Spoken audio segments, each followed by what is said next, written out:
report stage of Bill C-50, Budget Implementation Act 2008.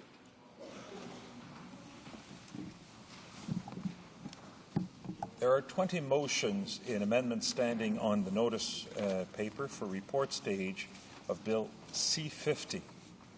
The motions will be grouped for debate as follows. Le groupe numéro 1. Group number 1.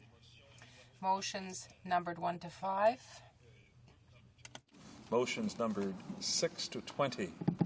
La façon de mettre aux voix. The voting patterns for the motions within each group are available at the table. The chair will remind the House of each pattern at the time of voting.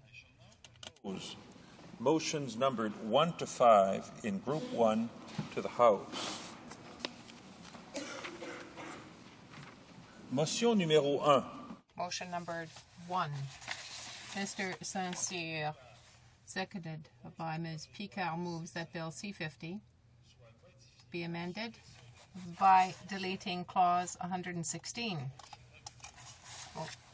Saint-Cyr, seconded by Mrs. Picard, moves that Bill C-50 be amended by deleting Clause 117. Motion numéro 3. Motion number 3. Mr. Saint-Cyr, seconded by Ms. Picard, moves that Bill C-50 be amended by deleting Clause 118. Motion number 4. Mr. Saint-Cyr, seconded by Mrs. Picard, moves that Bill C-50 be amended by deleting Clause 119. Motion numéro. Motion number 5. Mr. Saint-Cyr, seconded by Mrs. Picard, moves that Bill C-50 be amended by deleting Clause 120. Débat. On debate. The Honourable Member for Jean-Lebert.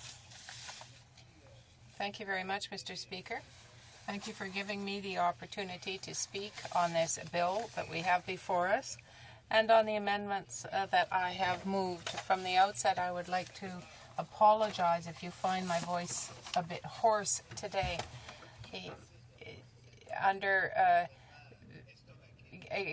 Given the provisions of C-50, I was so taken aback that I have some difficulty speaking. I speak with a hoarse voice today. In the present legislation, the bill that we have before us, the Budget Implementation Bill, Chapter 6 deals with immigration. And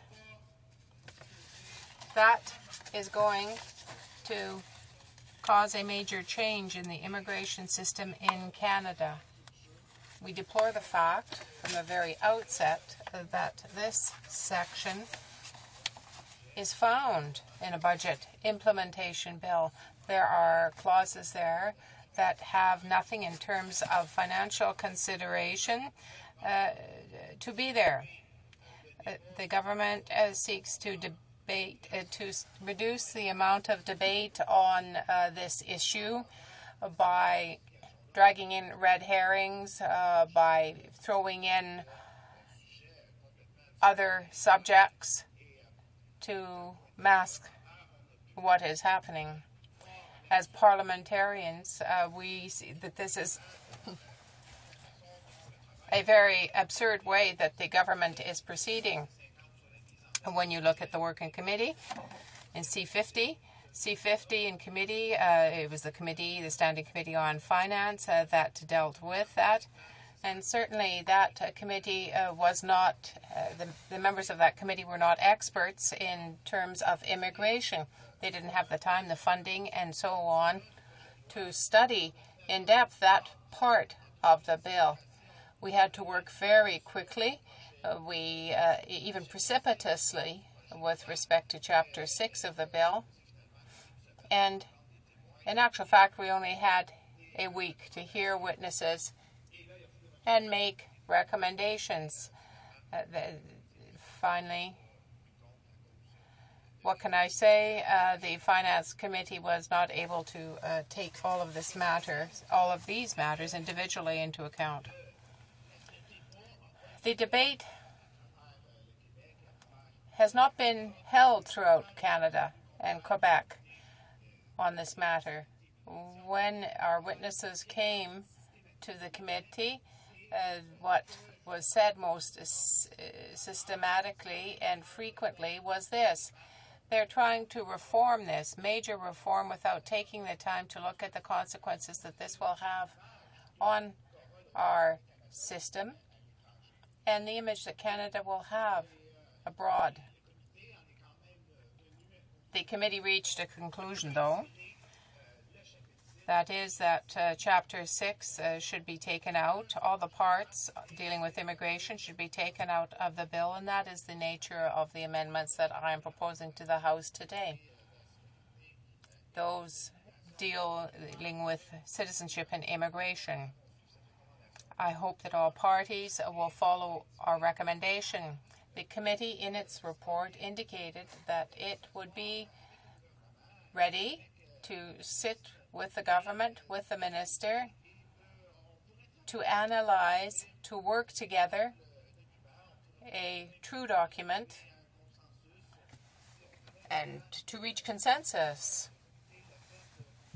on the issue. The committee, with respect to C-37, in the past has worked well. That is the issue of dealing with Canadians who had lost their citizenship. Well, in that instance, there were exchanges, there was dialogue, everybody talked about their respective position. It moved quickly along through the House, and it was came to a happy settlement. So I certainly don't see why something as critical as immigration should not benefit from further consideration. We feel that the measures that have been proposed are going to be harmful to the system. We feel Chapter 6, therefore, should be taken out. Why? Because henceforth the minister, with the consent of Cabinet, will be able to change the way, the order in which applications are processed, and even decide which will be processed and which applications will not, which categories will be dealt with, which will not be dealt with first. So normally in the past it has been first come, first served. That has been the rule of thumb. For example, when somebody makes an application, he knows that his application one day will be processed. It depends on, there is some foreseeability in the system, even though it takes a very long time. At times he knows that one day, the applicant knows that one day he will get a response. But with this, an applicant may well submit an application, but never hear back again about it for his lifetime. The minister says, well, no, we want to attach priority to certain groups of workers that Canada needs in terms of manpower, in terms of labor force. The point system which presently exists to process these applications looks at higher learning, whether they've got an MA, a PhD, and so on. There is not necessarily the same type of emphasis, but it does look at the skills of the skill set of the applicant, but that will have greater weight attached to it now. There are so many priorities in the system, Mr. Speaker, that there will be no others, none left afterwards. I want to look at an issue that deals with visitors here, authorization to work, spouses, children, programs established with the provinces. This is just part of the existing list, and now they're going to add another priority. This is the list of priorities. So when you have a list like that, really nothing is a priority anymore. Something will have to be done in a sense to reform that system. Now, there also is another issue that can be difficult. It is those people who ask for status for humanitarian reasons. on humanitarian grounds. The minister absolutely has to look at these applications. If the person is eligible, that person will obtain the status. If not, they will not. Now, they want to change the wording of the clause that deals with that and say may. The minister may, rather than the previous wording. So how can a right become conditional on the goodwill of the minister? Either they have the right or they don't have the right. If, under the terms of the law, they are eligible on humanitarian grounds, well, why would it become conditional? The minister should look at the file using that light. Here is another issue. Very often, people who ask for refugee status do not have a great deal of money and are not able to call upon the refugee section because the Liberal government, the Conservative government, has not set up an appeals division for refugee appeals. And we in the Bloc Québécois have long called for that. The senators, it would seem, are now filibustering in the Senate on that. But in the meantime, there were people in the past who were able to use that process to protect their life. The government is now trying to shut off that avenue of access from people. I hope, Mr. Speaker, that the members who wrote the report in committee and approved it will be consistent and will support this. We hope the support of the NDP. We hope to achieve the support of the Liberals. This whole issue of the withdrawal of Chapter 6 and sending it to the Immigration Committee should be considered, and I hope everybody will have the courage to vote on the matter. Questions and comments? Reprise du débat. Resuming debate. Parliamentary Secretary, the Minister of Finance. Well, thank you, Mr. Speaker, and on behalf of the government, I am pleased to rise to speak in absolute and sincere opposition to the proposed amendments to C-50. Amendments that would seek to effectively delete the government's proposed improvements, and I emphasize improvements, to the Immigration and Refugee Protection Act that are contained in Part 6 of Bill C-50. I note that the amendments originate with my colleagues in the Bloc Québécois, but that they are supported by my colleagues down the way in the NDP. Sadly, Mr. Speaker, this is yet another occasion where the NDP, despite its rhetoric, will vote against crucial measures proposed by this Conservative government to help immigrants. The NDP's track record on immigration is a sorry one at best. That's the truth. In this Parliament alone, Mr. Speaker, the NDP has voted against $1.3 billion for settlement funding after a funding freeze of 10 years under the previous government.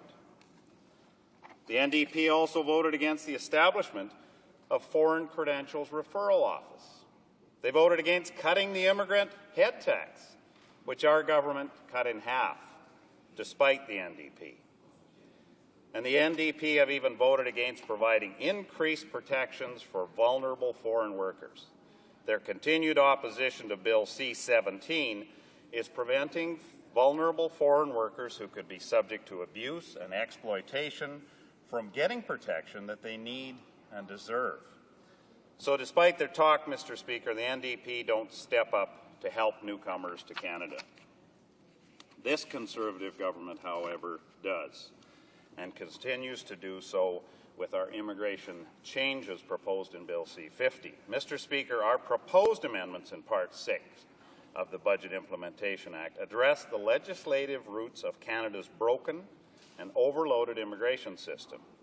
Neither Canadians nor prospective newcomers to our country benefit from an immigration system that is due to its systemic deficiencies forces prospective immigrants to wait for up to 6 years before their application is looked at, let alone processed. The current system is especially problematic since by 2012, fully 100% of our net labour growth will come from immigration. The systemic flaws in the current immigration system continue to hinder our country's ability to meet the needs of newcomers and the social and economic needs of our country. Urgent action is required. That is why changes to the Immigration and Refugee Protection Act were included in Budget 2008. Advantage Canada 2006 identified that Canada needs the most flexible workforce in the world, an issue that is critical to Canada's future. Without our proposed legislative changes, the uncontrolled growth of the immigration backlog will continue. The backlog that we inherited, by the way, from the previous Liberal government, which currently stands at over 900,000 people waiting in line to come to Canada. This backlog is unacceptable. Urgent action must be taken so that the backlog can be reduced. A new and more efficient processing system is desperately needed, a system that is both responsive to the needs of the newcomers and the needs of Canada. To move toward accomplishing these goals, the legislative changes contained in Part 6 of Bill C-50 are absolutely essential. The fact is, Canada faces serious international competition in attracting people with the talents and the skills we need to ensure our country's continued growth and prosperity. Compared to the United Kingdom, Australia, and New Zealand, we are the only country that does not use some kind of occupational filter to screen, code, or prioritize skilled worker applications. Compared to other countries, Canada's system is simply not flexible enough. While Australia and New Zealand are processing applications in 6 to 12 months, if nothing is done, processing times in Canada will reach 10 years by 2012. As more people submit applications and our current obligation to process every application to completion remains, the backlog continues to grow and Canada's labour shortages worsen. If we do nothing to address the problem, we risk having families wait even longer to be reunited with their loved ones. And we risk losing the people our country needs from other countries. Because, Mr. Speaker, those countries are in fierce competition with us for the skills and talents that newcomers bring, our government believes that without this legislative intervention, the system is destined to collapse under its own weight. It is important to note that the legislative changes contained within C-50 are but one aspect of the government's approach to addressing the backlog problem. These legislative changes will prevent the backlog from growing. But let me be crystal clear on two key points about these proposals. First, contrary to the misinformation that is out there, we will not be placing any limits on the number of applicants that we will accept. Canada remains open to immigration, and anyone can still apply. However, under the proposed legislative changes, we will not have to process every application. Those applications not processed in a given year could be held for future consideration or returned to the applicant with a refund for their application fee. Makes sense. Individuals in this category would be welcome to reapply. The result, Mr. Speaker, will be that the backlog will stop growing and actually start to come down. This flexibility in managing the backlog would accomplish three things. It will help reduce the backlog and ensure that immigrants have the jobs they need to succeed and to allow our country to continue to grow and prosper. Once these changes are implemented, the immigration backlog will stop growing and will begin to decrease the long lineup waiting news on entry to Canada through other important measures our government is taking. Among other things, we have committed over $109 million over 5 years to bring down the backlog. Other steps that will be taken include organizing visa officer SWAT teams to speed up processing in parts of the world where wait times are the longest, providing additional resources to these busy missions, helping build capacity to meet future levels, and increasing demand, and coding applications in the existing backlog with the appropriate national occupational classification code, and destination province where they are requesting to reside, so that applicants with the skills we need can be referred to provinces for possible selection by provincial nominee programs. Part 6 of Bill C-50, when combined with these non-legislative measures funded in Budget 2008 and beyond, will act to control and reduce the backlog and speed up processing. Because immigration is so important to Canada's future, we need a modern and renewed vision for immigration.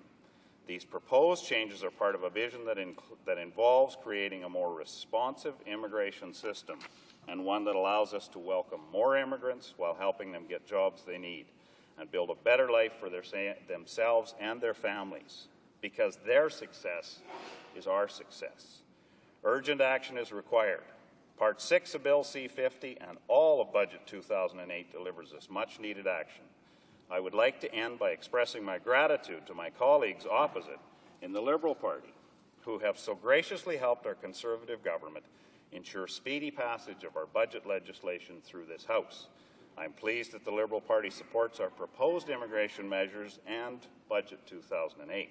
I'm pleased that the Liberal Party recognizes that Budget 08 and Bill C-50 are full of positive measures for all Canadians, those present now and those soon to be here as well.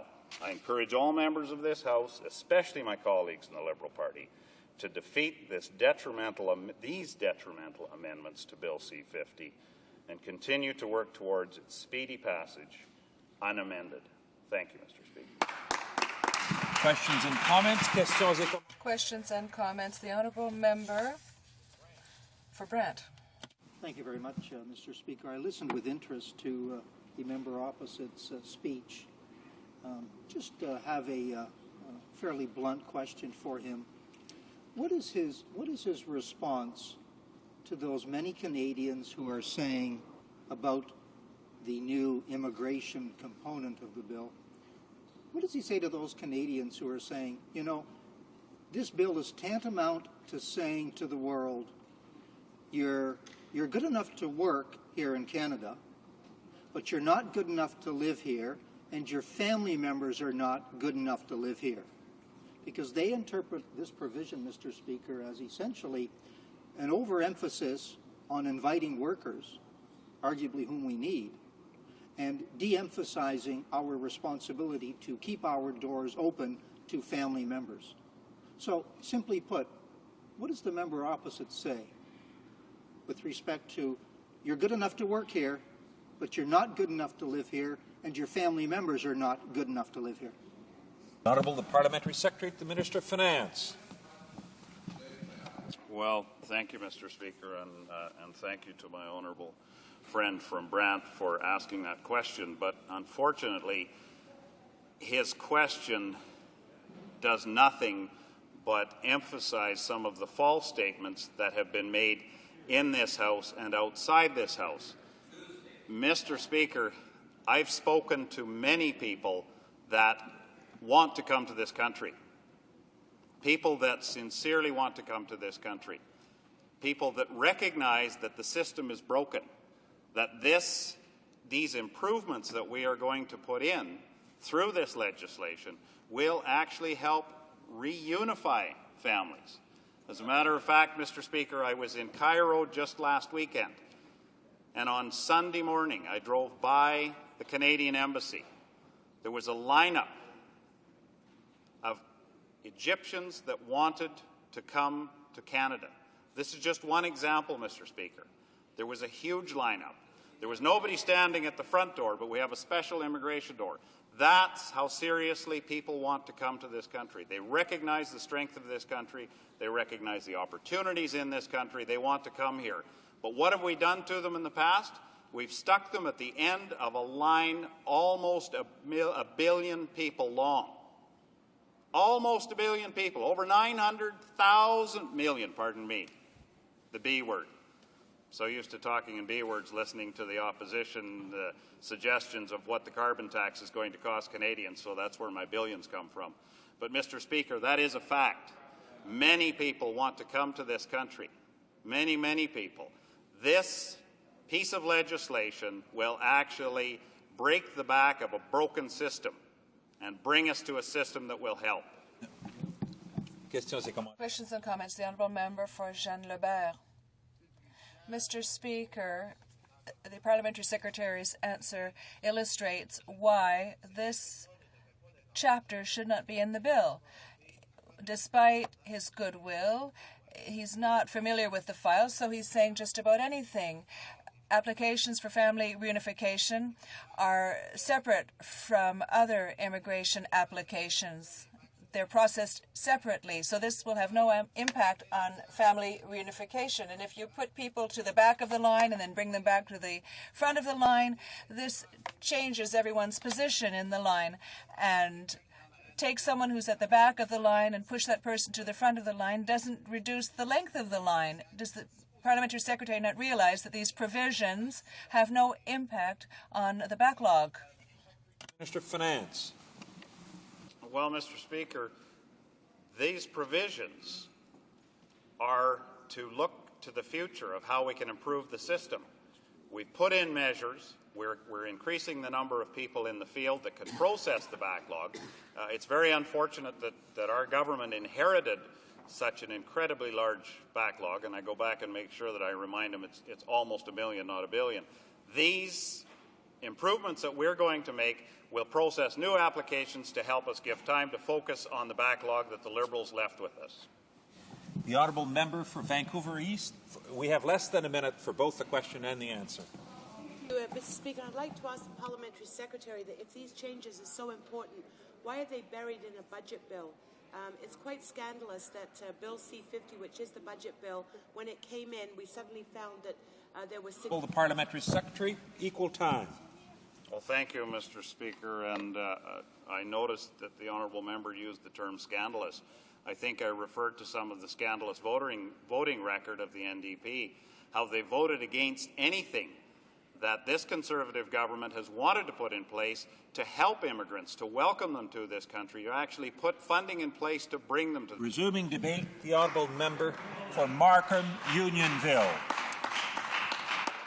Thank you, Mr. Speaker, and I'm pleased to rise here today to speak to the report stage debate on Bill C-50, which is an act to implement certain provisions of the budget tabled in Parliament on February 26, 2008. I think what concerns me a great deal about this budget is its forecasting. As recently as 2 days ago, the Finance Minister stood in this House and told us that he stands by the government's forecast for GDP growth this year of 1.7%. Never mind that exports are falling and manufacturing jobs are disappearing daily. Never mind the Bank of Canada revised dramatically downwards its own forecast. The Finance Minister is just going to bury his head in the sand and pretend the economy is doing just fine. Now, this Finance Minister is no Pierre Trudeau, but he does have one thing in common with Pierre Trudeau. In 1972, some of you may remember, Pierre Trudeau ran an election campaign with the theme, "The land is strong." He didn't do that well. And now this Finance Minister, in a similar vein, the economy is sound. Don't worry. The fundamentals are sound. Well, it doesn't surprise me, Mr. Speaker. This Finance Minister is a person out of touch with Canadians. I imagine he could attend a news conference about a factory closure, puff up his chest and say, the Canadian economy is strong, without batting an eye. The problem, Mr. Speaker, is that while the Finance Minister can repeat that the economy is strong 1,000 times, it just doesn't make it true. Do you know what happened this morning, Mr. Speaker? Statistics Canada released a growth estimate for the first quarter of this year, 2008. And do you know what happened? In the first quarter of 2008, the Canadian economy shrank by 0.3%, and it was the first time we had a quarter of negative growth in Canada since a number of years ago, 5 years ago, I believe, at the time of the SARS crisis. So here is a finance minister saying the economy is strong, don't worry, everything's fine, and we just got numbers saying that for the first time in 5 years, in the first quarter of this year, the Canadian economy shrank. And you know what else is interesting about that, Mr. Speaker? The U.S. economy in the first quarter grew. The Canadian economy shrank by 0.3%. The U.S. economy expanded by 0.9%. So what does that do to this finance minister's story that his policies are so wonderful, his stewardship is so great, that Canada is doing so much better than the United States? It's simply not true, according to the numbers we saw this morning. Indeed, Canada ought to be doing better. And in some respects, Canada is doing better. We have a large resource sector, and oil prices are very high. We have people who are somewhat less risk-taking in the financial sector than down south. We don't have the subprime mortgage crisis. So we should be doing better. And we are, in some respects, doing better. And yet the news this morning that the Canadian economy has shrank while the U.S. economy has expanded, I think, sends a message to this finance minister.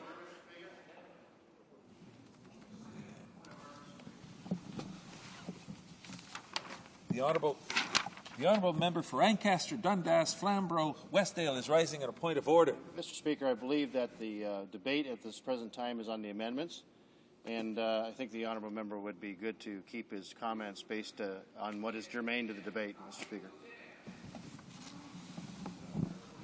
I'm sure that the honourable member for Markham Unionville appreciates this advice, and he now has the floor. Well, thank you, Mr. Speaker, and I do appreciate that advice. I won't necessarily follow it, but I will come to the subject of immigration shortly. But since this news of the morning is so timely, I thought the House might wish to know some of the headlines from this morning's StatsCan report. Exports fall, business investment slows, personal spending moderates, housing investment declines, prices move upwards. These are the things that real Canadians are dealing with right now. The last thing they want to hear is the finance minister telling them that they've never had it so good. What they do want to hear is an explanation from this government as to how it squandered a $13 billion surplus that it inherited just over 2 years ago and has taken this country to the brink of deficit. The cupboard is bare. The fiscal cupboard is bare right now, Mr. Speaker.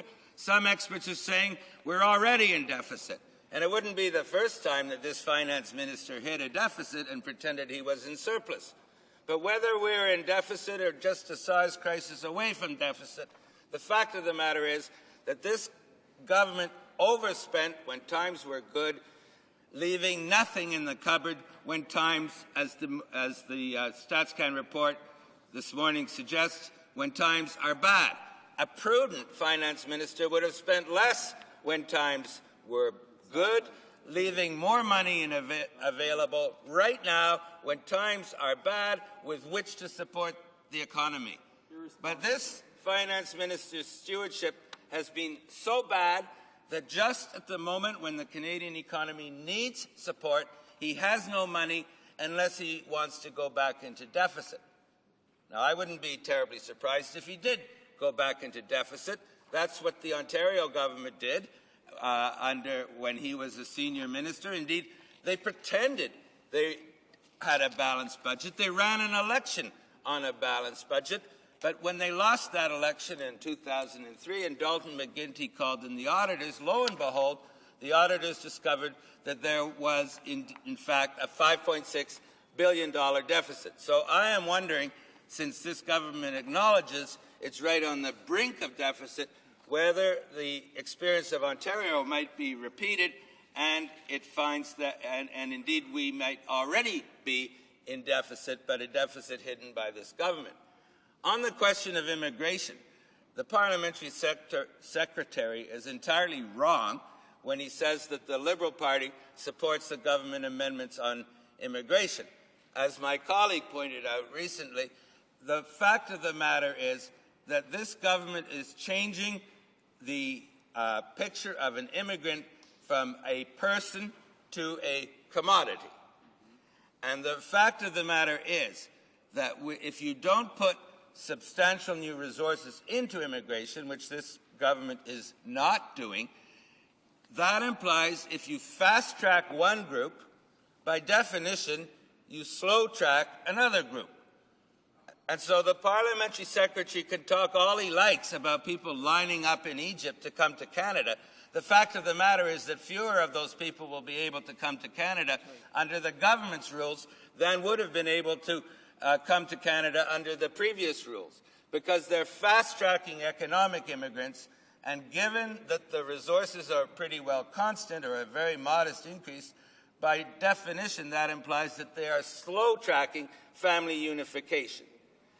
And I believe it is important that we choose immigrants who are needed in the economy, but I do not believe that that should be at the expense of family reunification. And I believe that that is precisely the price that the government is imposing on family reunification by its proposals. And indeed, we do not even know where these proposals will lead, because they provide enormous additional powers to the immigration minister, and the immigration minister and the government are saying to Canadians, trust us. We're not going to tell you what we're going to do, but trust us. Well, why should Canadians trust this government after we've had, in light of all of the scandals, unfolding scandals that we have been experiencing in recent months, whether it's the security problems associated with the former Foreign Affairs Minister, whether it's the In-N-Out Elections Canada scandal, whether it's the emerging news scandal on NAFTAgate, whether it's broken promises on anything from income trusts to Atlantic Accord. Canadians have no reason to trust this government, and so when they say with these immigration provisions, we're not going to tell you what to do, but just trust us to do the right thing, I don't think Canadians will accept that proposition.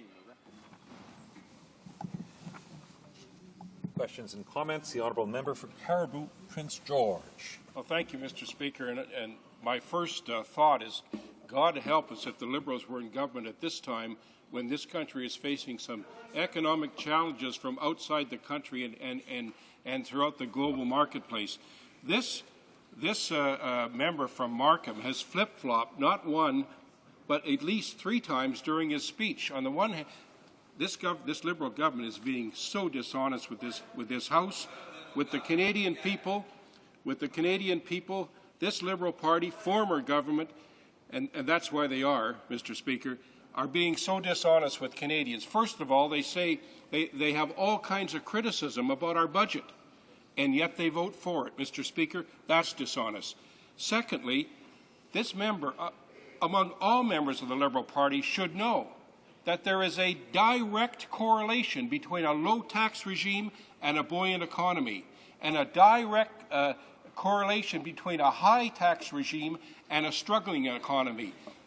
Our Minister of Finance knows that taxes back to Canadians, back to families, back to small business, back to low-income people, back to seniors is a good formula for making it through times when there's external challenges to our economy. That's what he's doing. That's what your party didn't do, and God help us if you were in power now. Thank you. The honourable member for Markham Unionville has the floor, and I hope that he won't follow the example of his predecessor and use the second person. I'm trying to keep things at the third person. I wouldn't dream of doing that, Mr. Speaker. I didn't detect a question in that spew of nonsense coming from my honourable colleague, but let me just try to respond to what might have been a question. In terms of competent management of the economy, I would remind the gentleman across the aisle that it is we, the Liberals, that inherited a $42 billion conservative deficit, and it is we who, within a few years, fixed that deficit, turned it into a surplus, and had 10 years in a row of paying down debt.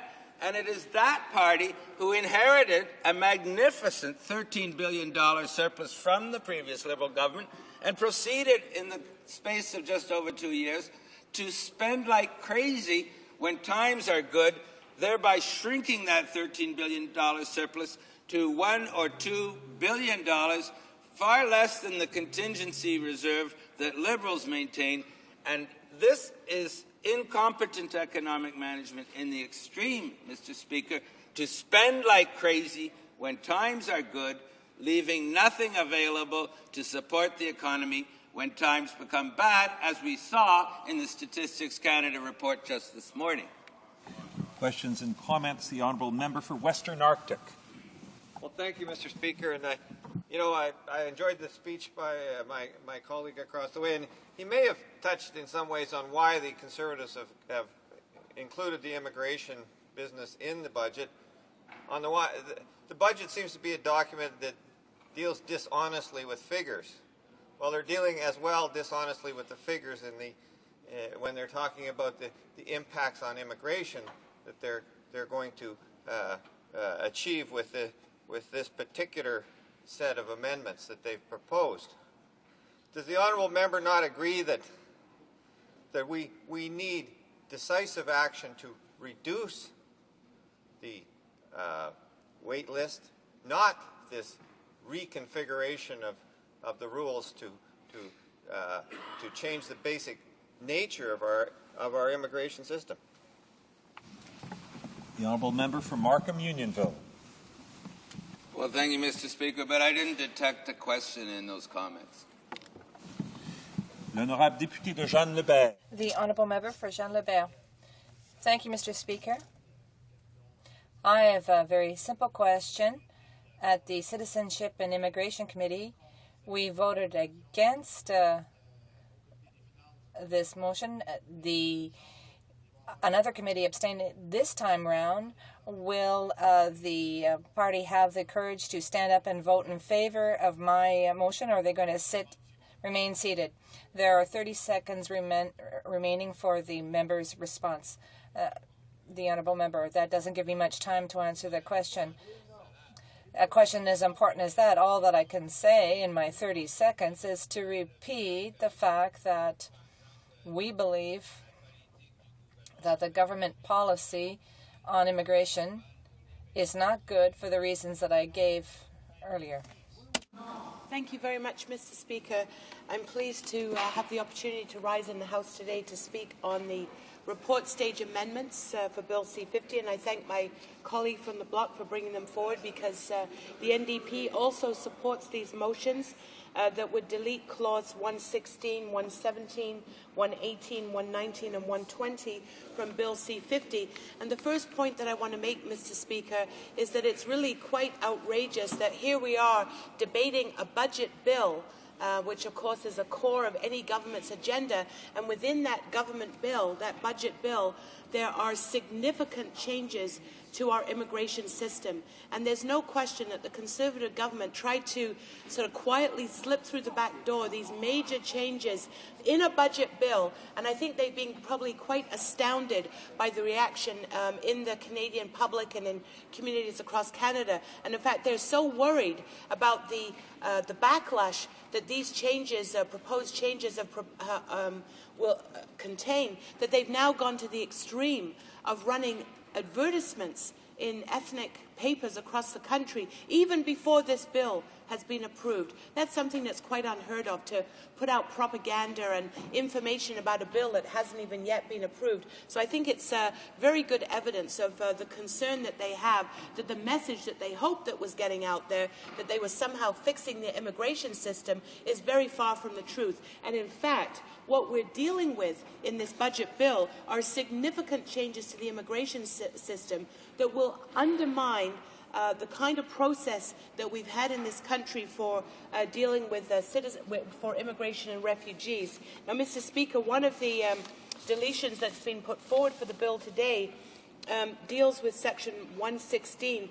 And under the current provision of the Immigration and Refugee Protection Act, Section 11.1 currently says that an officer shall issue a visa if the applicant meets the requirement of the Act. Well, with the changes in this bill, which we are now hoping to delete, it would now say that the officer may issue a visa, even if the applicant has met all of the criteria as set out in the immigration regulations. The same is true for Clause 117, Mr. Speaker, where under the existing process in regards to humanitarian and compassionate applications, the Minister, it says, shall examine these applications. Under the proposed changes, it says that the Minister may examine these applications. So we think, I mean, this is just two of many, many changes that are included in this bill.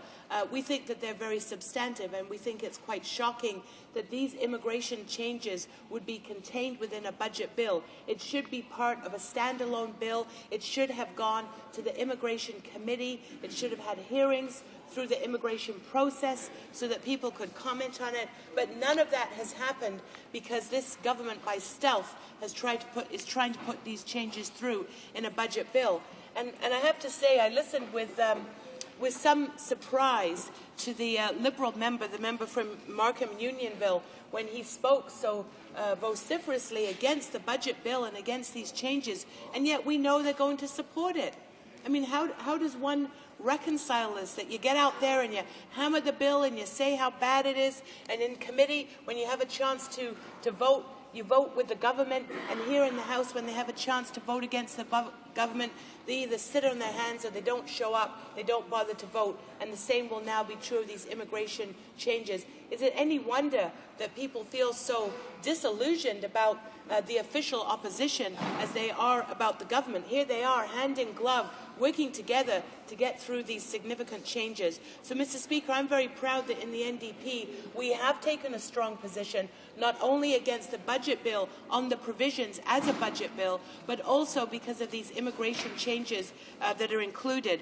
One of the things that we're most concerned about is that in this Bill C-50, there is a shift in emphasis from a family reunification, from bringing people to Canada on the legitimate process of a point system, to, in effect, a dramatic increase in the temporary foreign worker program.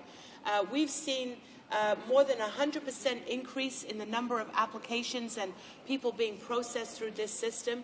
We've seen people brought to this country who come here as temporary foreign workers. They're working in the tar sands, they're working in the agricultural industry, they've been working on the Canada line in Vancouver. These are workers who come here. They are often end up in terribly exploitative situations. They have no rights.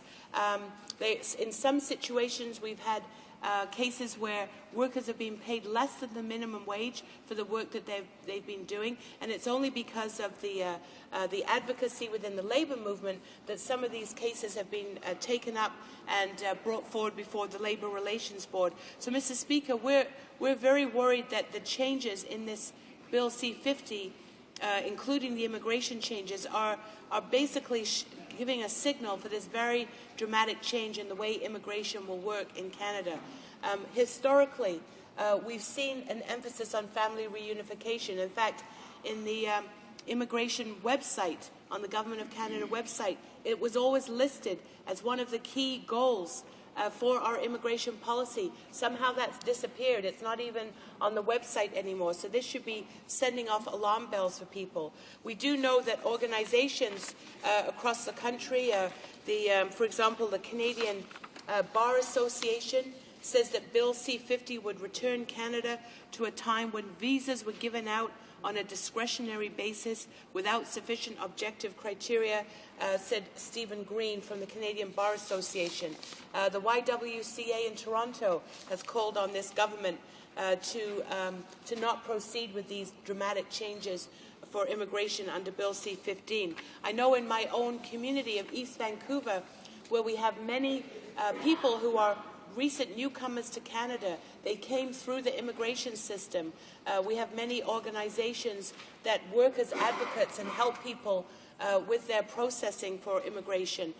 In a forum that we held just a few weeks ago, people were very, very concerned about what these changes will mean and the fact that it will give so much discretion to a single person and that single person being the minister. Why would we want to have a system that allows that kind of power to be conferred on one person? This is something that we should be very opposed to, and that's why we are standing in the House today and making it very clear that we are opposed to these changes. Mr. Speaker, we've heard from the government today that this bill and the immigration changes will allow more people to come to Canada, and it will be a responsive bill, is I think what the parliamentary secretary said.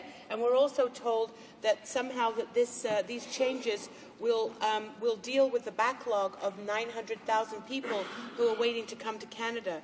But the fact is that the changes that are before us will only affect applications that are submitted after February 27th, 2008. So in actual fact, it will have no impact whatsoever on the backlog that the government claims they're trying to deal with. We agree that the backlog is there, and certainly the lack of support and resources for our immigration system and processing in the previous government created that backlog. That is not an issue here. What is at issue here is that these proposed changes will, A, not deal with that backlog, and B, will give enormous discretion to the minister, which we think is patently undemocratic and unfair. So that's why we are supporting these motions today to delete these clauses in the bill.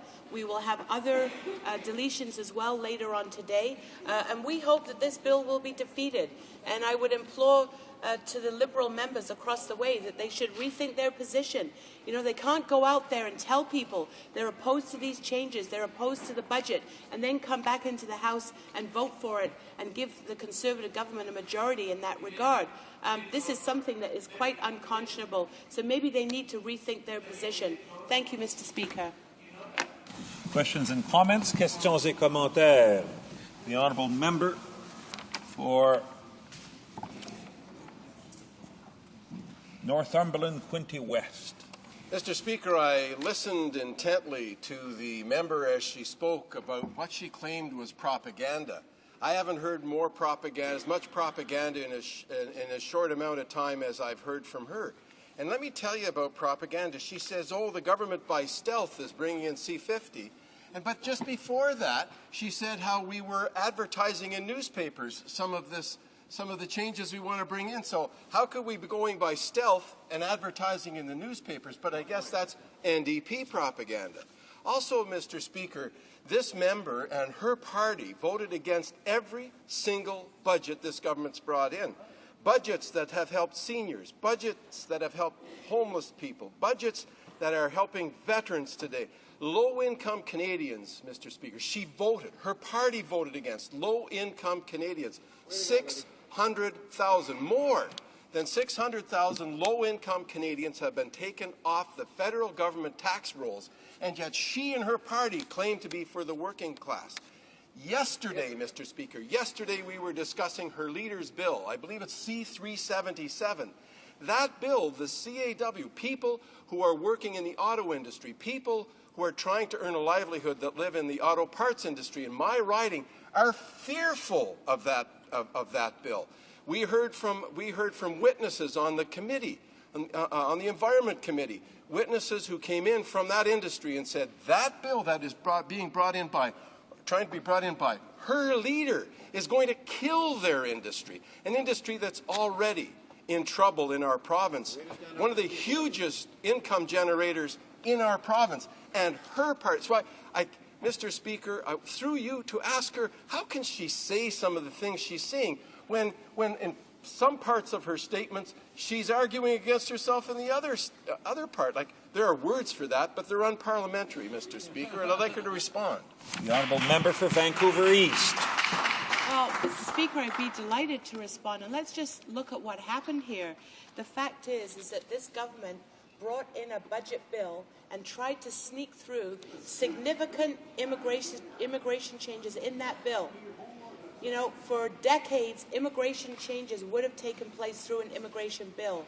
So they tried to get it through the back door. And when the word got out there, and people were outraged about what was taking place, and if the member hasn't read the press releases, the letters, the emails, the phone calls that have come in, then I would ask him to do a bit of a reality check, because it's when the information came back in and people understood that what was going on, that the government then had to react and begin their own propaganda advertising campaign. Mr. Speaker, that's the sequence of what took place here. So my comments are not contradictory at all. What is contradictory is the fact that this government is trying to make significant changes to our immigration system in a budget bill. That is fundamentally wrong, and that should not be allowed. So I'd ask the member, why he's supporting such a measure and not allowing a proper examination of changes to our immigration committee system that should go to the immigration committee. Questions and comments? L'honorable député de Jeanne-Lebert. The honourable member for Jean-Lebert. You have 1 minute remaining for question and comment. I asked my Liberal colleague if he were following the recommendations of the Immigration Committee and if he would be voting against the motion. I know that the members opposite have said that they will be voting opposite. What would the colleague recommend that the Liberal Party vote on? Speaker, far be it from me to try and advise these guys, how they should be getting themselves in line. They've been now contradicting themselves so many times, standing up, saying that they oppose the budget, they oppose the immigration changes, not coming into the House to vote, not voting in the committee. So I think they have to get their own act in order and reconcile with the community where it is that they really stand. I would say we know where we stand on this bill. We know why this bill should be defeated, and I think my colleague in the bloc knows too, and his members will vote that way as well. But as far as the Liberals, they're just lining up with the Conservative members here and allowing passage of this bill to go through, and that's going to be bad for the people of Canada. We will now have statements by members under Standing Order 31, and the honourable member for Edmonton-Sherwood Park has the floor. Thank you, Mr. Speaker. I have long been a regular at the Bacon and Eggheads Breakfast, sponsored by the Partnership Group for Science and Engineering, PAGSI for short. I have found these breakfasts to be very educational and inspiring. It's a real pleasure to hear from the brightest and most articulate researchers in our country.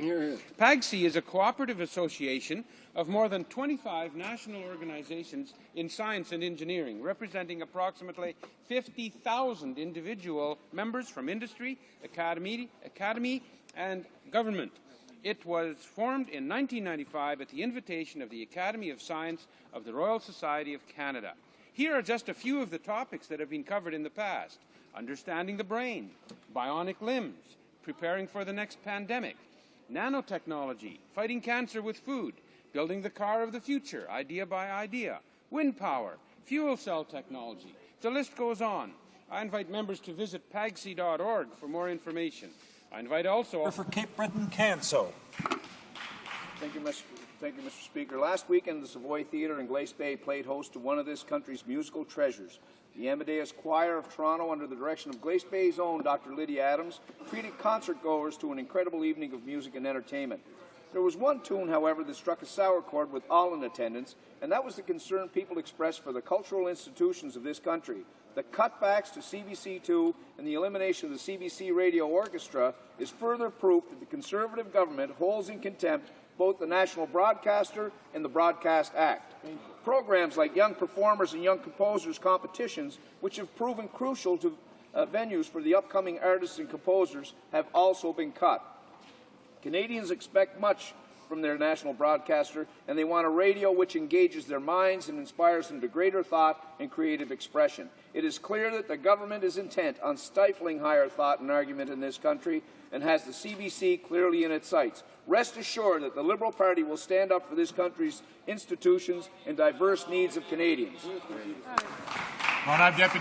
The Honourable Member for Drummond. Mr. Speaker, I'm very happy today to point out to the House the involvement of the Triomax Club in Drummondville, which in cooperation with local club Cycliste Drummond, Cyclophile and Vélocité will be holding 24 hours of cycling on May 31st and June the 1st to the benefit of Lucan. The people are invited to sponsor those participants and the some 200 participants. 3 members of the Club Triomax have agreed to be honorary members of the group Tête Rasée 2008, Suzanne et Jacinthe Lavallée, as well as Alain Croteau. Young Annabelle Lizotte Gauthier of Kingsley Falls, at age 12, agreed to be the spokesperson for Lucan. Diagnosed with a brain tumor at age 3, she's gotten to know hospitals all too well. But this is an inspiring young girl who says you have to pursue your dreams. Mr. Speaker, as an observer to the recent international conference on the Arctic Ocean held in Greenland, I was pleased to hear that other Arctic nations have the same view on how to protect the Arctic that the NDP has. The nations at the conference agreed that the best way to deal with the question of Arctic sovereignty is through cooperation, diplomacy, and the international legal system, and not through military muscle. This is the same position that the NDP has long taken on this issue. It is unfortunate the Conservatives chosen the route of military force to deal with Arctic sovereignty. The Conservative plan to build more military bases and buy a fleet of ineffective slush breakers. Just like their position on climate change, the Conservatives' policy on the Arctic is out of step with the rest of the world. We of the NDP and now our Arctic neighbours believe that the best way to protect the Arctic is through support for civilian enforcement of our laws, diplomacy, and improving the lives of Northern Canadians. There is a role for the military in Canada's north through activities like the Canadian Rangers or search and rescue, a need that the Conservatives urge. Fundy Royal. Thank you, Mr. Speaker. Mr. Speaker, I rise today to offer my sincerest condolences to the family of Luc Bourdon, who died suddenly yesterday. Luc was a rising star in the NHL who was well respected by his coaches and teammates on the Vancouver Canucks. Luc also played for Team Canada at the World Junior Hockey Championships in 2006 and 2007, helping Canada win back-to-back gold medals. At the 2007 tournament in Sweden, Luc scored the third-period goal that forced overtime against the U.S. in the semifinal game. He also played for the Moncton Wildcats. In 2006, they won the Quebec Major Junior Hockey League Championship and advanced all the way to the Memorial Cup final. Luc's hometown of Shippagan, New Brunswick, is in a state of mourning today. Mr. Speaker, on behalf of all parliamentarians, I would like to express our deepest and sincerest sympathy to the town of Shippagan and to the family, friends, coaches, and teammates of Luc Bourdon. The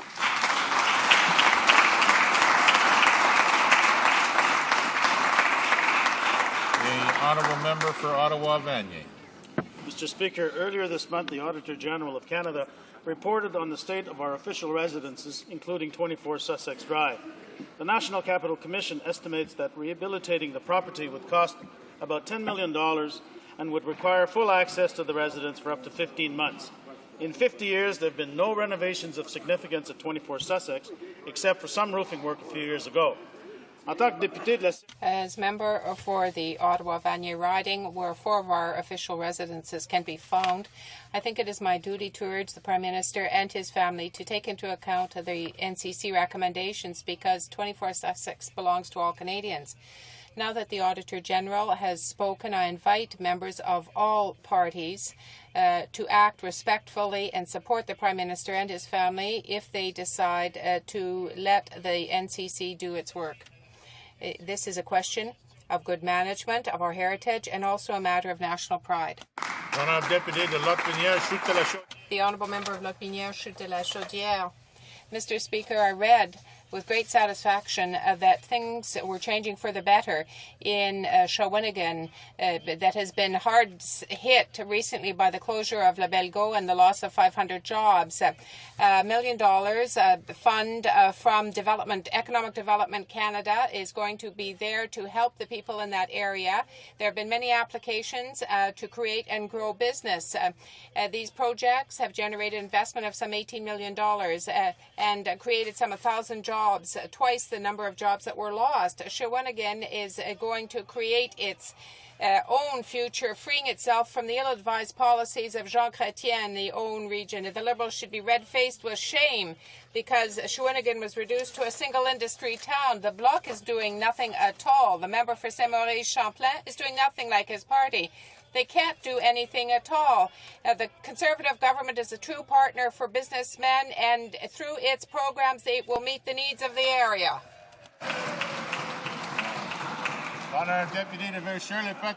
The Honourable Member of Verchères-les-Patriotes, Mr. Speaker. When fate struck Joanne Daly in 2001, nobody could have predicted that this garage owner and worker in Varennes would be able once again to embrace her passion for automotive mechanics. However, that's precisely what happened. It surprised the experts, but she was initiated into adapted sports, where she's been consistently winning honors. She won for adapted ski in 2006, 2007, a gold medal, and also in adapted yachting, where she is really moving along. And that's not all that's making her happy these days. Joanne Daly carried the Olympic flame through Shanghai on May 23rd. All of those who have watched her fight back are very pleased for her. West Glenbrook. Mr. Speaker, the new Democratic Party is willing to resort to old political games and have announced they will attempt to stonewall Bill C-50 in an effort to prevent it from passing before summer recess in June. In doing so, the NDP is not only putting $1.5 billion in important federal funding at risk, including $500 million to help improve public transit, $400 million to help recruit new frontline police officers, nearly $250 million for carbon capture and storage, $110 million for the Mental Health Commission of Canada, and much, much more. These tactics by the NDP could even delay the implementation of the highly touted tax-free savings account that will allow Canadians to save up to $5,000 every year tax-free for life. These cheap political games prove that the NDP's priorities are different from those of most Canadians, again demonstrating why an overwhelming majority of Canadians will never, ever take the NDP seriously. It's time for the NDP to stop their political posturing, start listening to Canadians, and help pass Bill C-50 before the summer recess. The honourable member for Don Valley West. Mr. Speaker, on Sunday, Canadians from coast to coast will be celebrating Armed Forces Day, an occasion that allows all of us to pay tribute to the bravery and courage of the men and women serving in the Canadian Forces. From Haiti to the Sudan, from the Congo to the Golan Heights, and of course in Afghanistan, our soldiers continue to provide peace and security in some of the most troubled regions of the world. The importance of these celebrations can never be overstated as we hold close in our thoughts and prayers those who wear our uniform, our brothers and sisters, our mothers and fathers, our sons and daughters, our friends who fight for the freedom of the Afghan people and who stand on guard for the security of our own proud nation. Mr. Speaker, I ask all members of this House to join with me today in celebrating Canadian Forces Day this Sunday, and to say thank you to those who have worn and continue to wear the uniform of the Canadian Army, Air Force and Navy. Their sacrifices for our freedoms are their enduring legacy. The honourable member for Lanark, Frontenac, Lennox and Addington. Mr. Speaker, many of my constituents are concerned about the national carbon tax being proposed by the Liberal leader. They're worried about how this new tax will affect their ability to afford gas, to heat their homes, and to keep food on the table. And it's not just my constituents who are worried. Ontario Premier Dalton McGuinty rejects the federal Liberal contention that a national carbon tax is a good idea. Both the premiers of Saskatchewan and Alberta are concerned that a national consumer-based carbon tax will reduce Canada's competitiveness and will kneecap our economy. Even the Liberal finance critic once publicly disagreed with the carbon tax because he felt that it would be likely to harm the living standards of Canadians. The Liberal plan will severely impact all Canadians, but especially middle and low-income earners. Canadians can rest assured that this government rejects this socially regressive, economically damaging Liberal carbon tax. The honourable member for New Westminster, Coquitlam. Mr. Speaker, we know the gap between the rich elites and the rest of us is growing. Recent census figures prove it. While corporate profits soar, middle-class families in BC are struggling to get by. Big business makes money hand over fist because of the misguided tax breaks and subsidies they receive from this Conservative government. Middle-class families are bearing the burden of these subsidies. When I meet with folks in our community, they tell me they're working harder and harder for less reward. They're struggling to make ends meet, and once all the bills have been paid, it's a wonder there's any money left at the end of the month. It's time to join those who are saying this just isn't fair. It isn't fair for our kids, it isn't fair for families, and it's not fair for seniors. We're being squeezed because big corporations are getting the breaks. It's time for the Conservative government to stop doing favours for its friends and insiders. Working families deserve better, Mr. Speaker. They deserve a fair deal. They've earned it. Yes, indeed. The honourable member for Brent. Mr. Speaker, the hype surrounding the Olympic Games is building. Unfortunately, the situation for the people in Tibet is garnering less attention than it merits. and the Conservative government has not advocated forcefully enough for the people of Tibet. Many of my constituents, including John Kittredge, are justifiably calling on Canada's government to keep this issue on the front burner, as the brutal mistreatment of monks and nuns and the use of live ammunition against peaceful protesters must be condemned in the strongest possible terms. Similarly, my constituents want Canada's government to intensify its efforts to protect Mr. Salil and to have him safely released from a Chinese prison. Human rights everywhere must be protected. As the great American Thomas Paine said, "My country is the world, and my religion is to do good." Message to the government: do some good for the people of Tibet and Mr. Salil. Hear, hear. The Honourable Member for Compton-Stanstead. Representatives of Peace and Development have recently left at the Prime Minister's office in Ottawa a petition of 190,000 signatures asking for the appointment of an independent ombudsman to inquire on violations, human rights violations and attacks on the environment by Canadian mining companies abroad. The Conservative government is refusing to listen, though, even though the recommendation was already to be found in a report that was tabled in March 2007. The Conservatives remain silent on the recommendations of this report, and that is what the signatories to the petition deplore. The idea of an ombudsman is the subject of consensus amongst NGOs and industrial representatives. The Bloc Québécois is asking the Conservative government to act on behalf of human rights and the environment by appointing that ombudsman. Mr. Speaker, we are profoundly saddened by the passing of Luc Bourdeau from Shippagan. He was one of the best players in the organization on the international scene. Twice he won a gold medal in 2006, 2007. He had a remarkable career ahead of him. He was passionate about the game, and he had much to look forward to working with the Canucks in Vancouver. He wanted to follow his career. His premature departure has touched us all. Luc Bourdon, it was an inspiration for all the young players in Acadia. He, on behalf of the Liberal caucus and all parliamentarians, I express our deepest sympathy to his family and to those closest to him. Flamborough Westfield. Mr. Speaker, next week Canadians will be watching to see if Elections Canada will give special treatment to the Liberal leader and other Liberal leadership candidates by extending their loan repayment deadline. The Liberals vying for the party's top job took in millions of dollars in loans from wealthy individuals to finance their campaigns during the latest Liberal leadership race. Candidates may receive loans during a leadership race. However, the Canada Elections Act states that candidates must pay the loan back within 18 months. The loan becomes an illegal donation if it's not paid back by the deadline. The 18th month deadline is now only 4 days away. That gives the former Liberal leadership candidates, including the current leader, 4 days to pay back all their loans. Will the Liberal leader and other leadership contestants break the law by ignoring the deadline? Will Elections Canada give special treatment to the Liberal Party? Oral questions. Questions orales. The Honourable Member for Toronto Centre. Thank you, Mr. Speaker. Thank you very much. Where were you when I needed you? Now over 2,500 international stories about the missing documents from every continent, Mr. Speaker, except for Antarctica. We're now still waiting for the penguins. We used to be respected as a country, Mr. Speaker. Now we're simply notorious.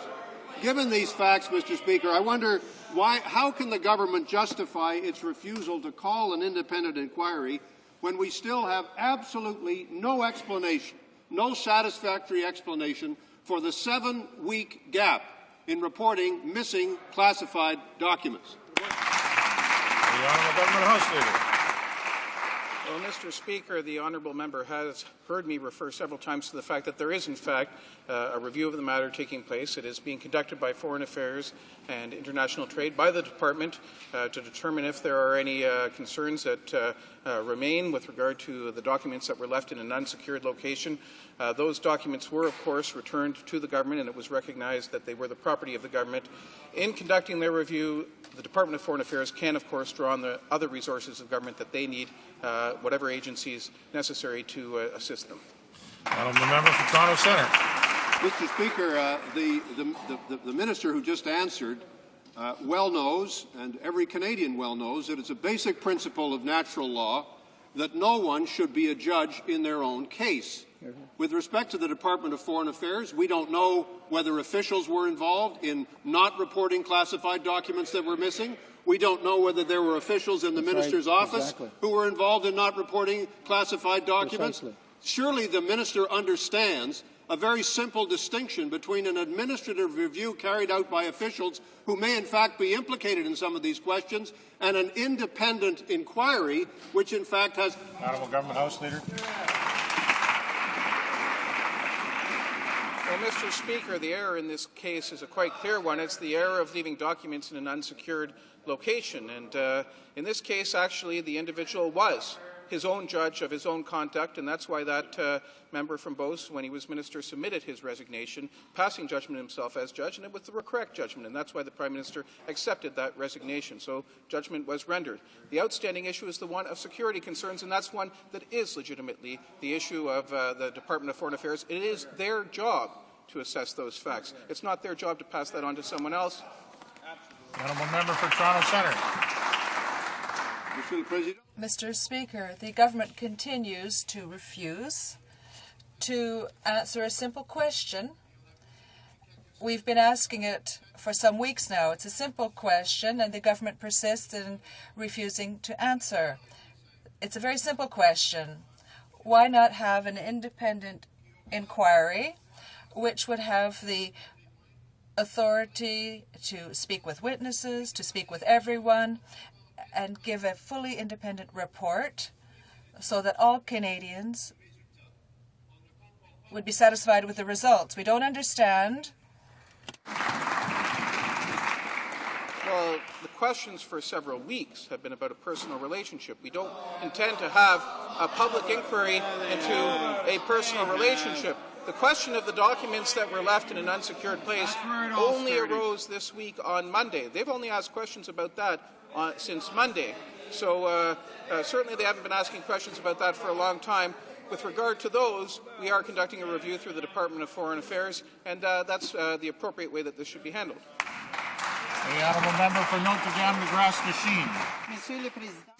Mr. Speaker, in his statement Wednesday, the former Minister of Foreign Affairs stated that he had informed the Prime Minister as soon as he was aware that there was a security breach on Sunday. But in his resignation letter, he writes that he informed the Prime Minister Monday afternoon, or 24 hours after he found out.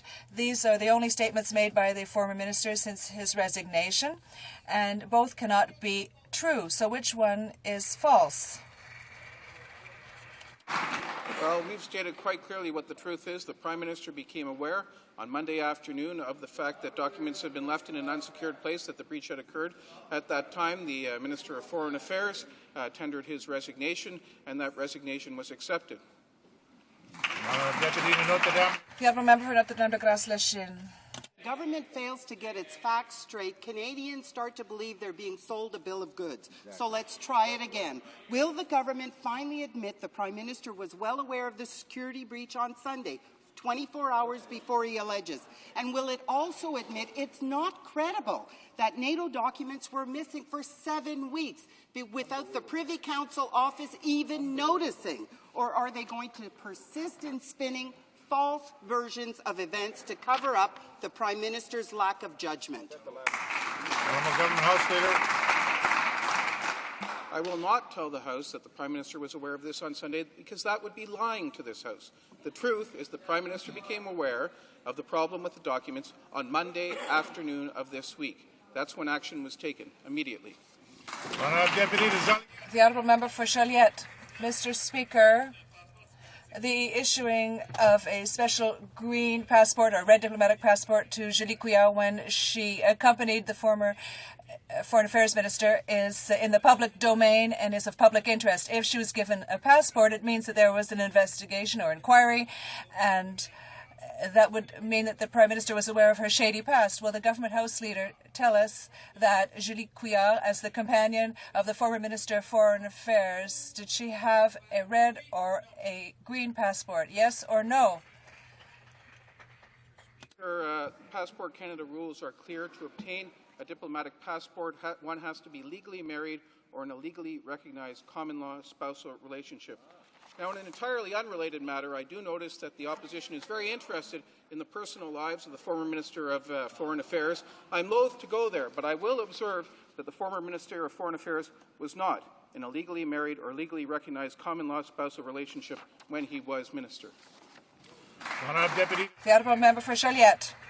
Mr. Speaker, this involves public safety and not private lives. The government House Leader hasn't answered that question clearly. Did Julie Couillard, as the companion of the former minister, have a diplomatic passport or a special passport? Yes or no? Don't quote the rules. Answer the question. I'm sorry he didn't follow the line of what I said, but the policy is clear. To obtain a diplomatic passport, one has to be legally married or in a legally recognized common-law spousal relationship. I'm not going to comment on whether any individual had a passport, but I will comment to this limited extent on the minister's private life. The minister was not in a legally married or legally recognized common-law spousal relationship when he was minister.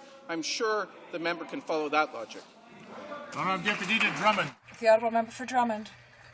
Mr. Speaker, the evasive response by the government House Leader leads us to believe that the former companion of the member for Beauce may have had a special or diplomatic passport. In order to obtain that type of passport, the government acts as a guarantor to the passport holder.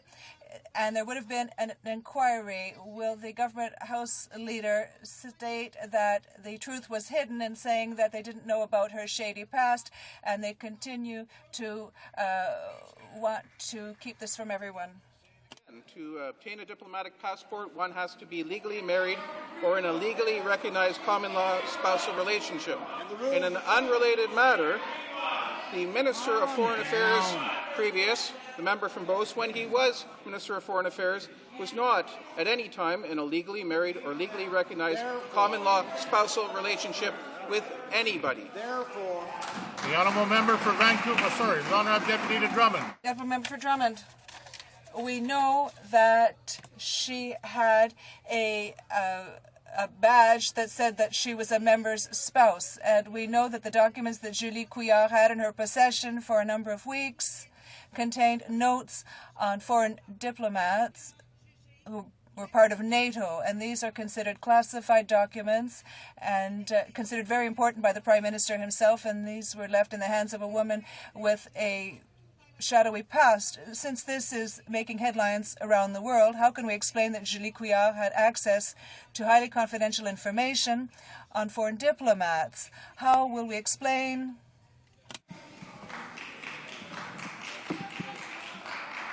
Mr. Speaker, it was improper to violate the rules and leave documents in an unsecured place. That was contrary to the rules for handling classified documents. That's why the minister tendered his resignation. That's why that resignation was accepted. I'm a member for Vancouver East. Thank you, Mr. Speaker. Stopping Insight will drive the most vulnerable, often homeless drug users in Vancouver's downtown east side back to sharing dirty needles, risking HIV infection in alleyways in filthy conditions with no medical assistance if they overdose. Dead people don't go into treatment. Does the minister realize the safe injection site is the first point of contact for many users looking for help? In fact, has the minister ever met a person who shoots up? Has he ever taken the time to talk to a homeless drug user and ask them what they need to get off drugs? The Honourable Government House Leader. Mr. Speaker, the interest of this government is ensuring that people can get off drugs, and the view of the government and the view of the Minister of Health is that supervising injection and supporting injection is not a way to get somebody off drugs. Injection not only causes physical harm, it also deepens and prolongs an addiction. We believe that programs to help people get off their addictions should be supported, and we believe that to spend money on supporting injection is actually to take money that could otherwise be used to help people get off of their addictions and assist them in that kind of program. That's what this government is interested in doing, and that's why we are asked why the Minister of Health is asking for an appeal. Honourable Member for Vancouver East. Mr. Speaker, that's exactly And what Insight is doing is helping people get off drugs. I'm so disgusted by this reply. I've spent decades working in my community to make it safer. We have some minister with a chip on his shoulder who comes along and decides that drug users in my neighborhood don't deserve to live. Why? Because he claims that the science is mixed. Well, the science is solid, and it says that Insight saves lives. It's an outright lie to say that the science is mixed. It's an outright lie to say that only one life has been saved. So I ask again, will he immediately reverse his decision, or is he content to see drug users die? Honourable Government House Leader. Mr. Speaker, the view of this government is that drug addiction, heroin addiction, is very harmful to people's lives, and the way we help people with those kinds of addictions is by helping them to get off of those addictions. The most important harm reduction measure is to get people off drugs. That's why we've incorporated harm reduction into our new national anti-drug strategy. It's 2/3 prevention and treatment and 1/3 enforcement, and that's the way that we think we can help people. It doesn't help to send mixed messages to young Canadians that drug use is proper. It's wrong, and we want them not using drugs. Honourable Member for Bourassa. Mr. Speaker, the government House Leader has tried to compete with Séjour magazine by trying to define the marital status of the former Minister of Foreign Affairs. I understand that she was passing as his spouse and she played an official role. I'd like to know whether or not she had a special passport. Was the passport recovered? Did anyone look into this? Did she have that type of passport, yes or no? Mr. Speaker, as I indicated, I'm not going to comment on whether any individual had or didn't have a passport. I will observe, though, the following, that to obtain a diplomatic passport, one has to be legally married or in a legally recognized common law relationship. That is a legal status. And in the case of the Minister of Foreign Affairs, at no time that he was Minister of Foreign Affairs was he legally married or in a legally recognized common law spousal relationship. The Honourable Member for Bourassa. Red, but we don't have an answer on the green, that's for sure. That's the issue. Right. And if she passes as the official spouse and she's going all over the world with the former Minister of Foreign Affairs, it means that she might detain that passport, Mr. Speaker. Right. So the question is simple, because it has an impact on the diplomatic venture. We want to know if yes or no she was detaining a green passport. That's simple as that. She was supposed to be there officially for the past year. We want to have an answer, and we want it now. Mr. Speaker, there may be some confusion here with the honourable member between the question of a designated traveller, as is determined by the Board of Internal Economy, and I know there's been some public reporting on that, and the question of a spouse, as is understood legally. And as I've made clear repeatedly, during the time that the member for Beauce was Minister of Foreign Affairs, he was not legally married or in a legally recognized common law spousal relationship. The honourable member for Wascana. Mr. Speaker, the last known whereabouts of the ex-foreign minister's secret documents was at the NATO summit in Bucharest on April the 3rd. The missing papers then turned up in a Montreal television studio last Sunday, May 25th. April 3rd to May 25th. That's more than 7 weeks. Wow. But the Prime Minister says, don't worry, be happy, nothing happened in the meantime. In the absence of any comprehensive independent investigation, how would he know what happened to those documents for 7 weeks? Honourable Government House Leader. That's why the Department of Foreign Affairs is going to conduct a review. The honourable member for Wisconsin. Mr. Speaker, 7 secret documents went missing for more than 7 weeks. They were finally repossessed by the Government of Canada last Sunday afternoon. The Deputy Minister at Foreign Affairs, the Government's Security Services, the Clerk of the Privy Council, and the Prime Minister's office, they would all be alerted immediately. But the Prime Minister said no one told him until 24 hours later, 5 p.m. on the Monday. Was this all a calamitous failure on the part of the PMO and literally all of Canada's senior public servants, or are they being forced to hide the truth? The honourable Government House Leader.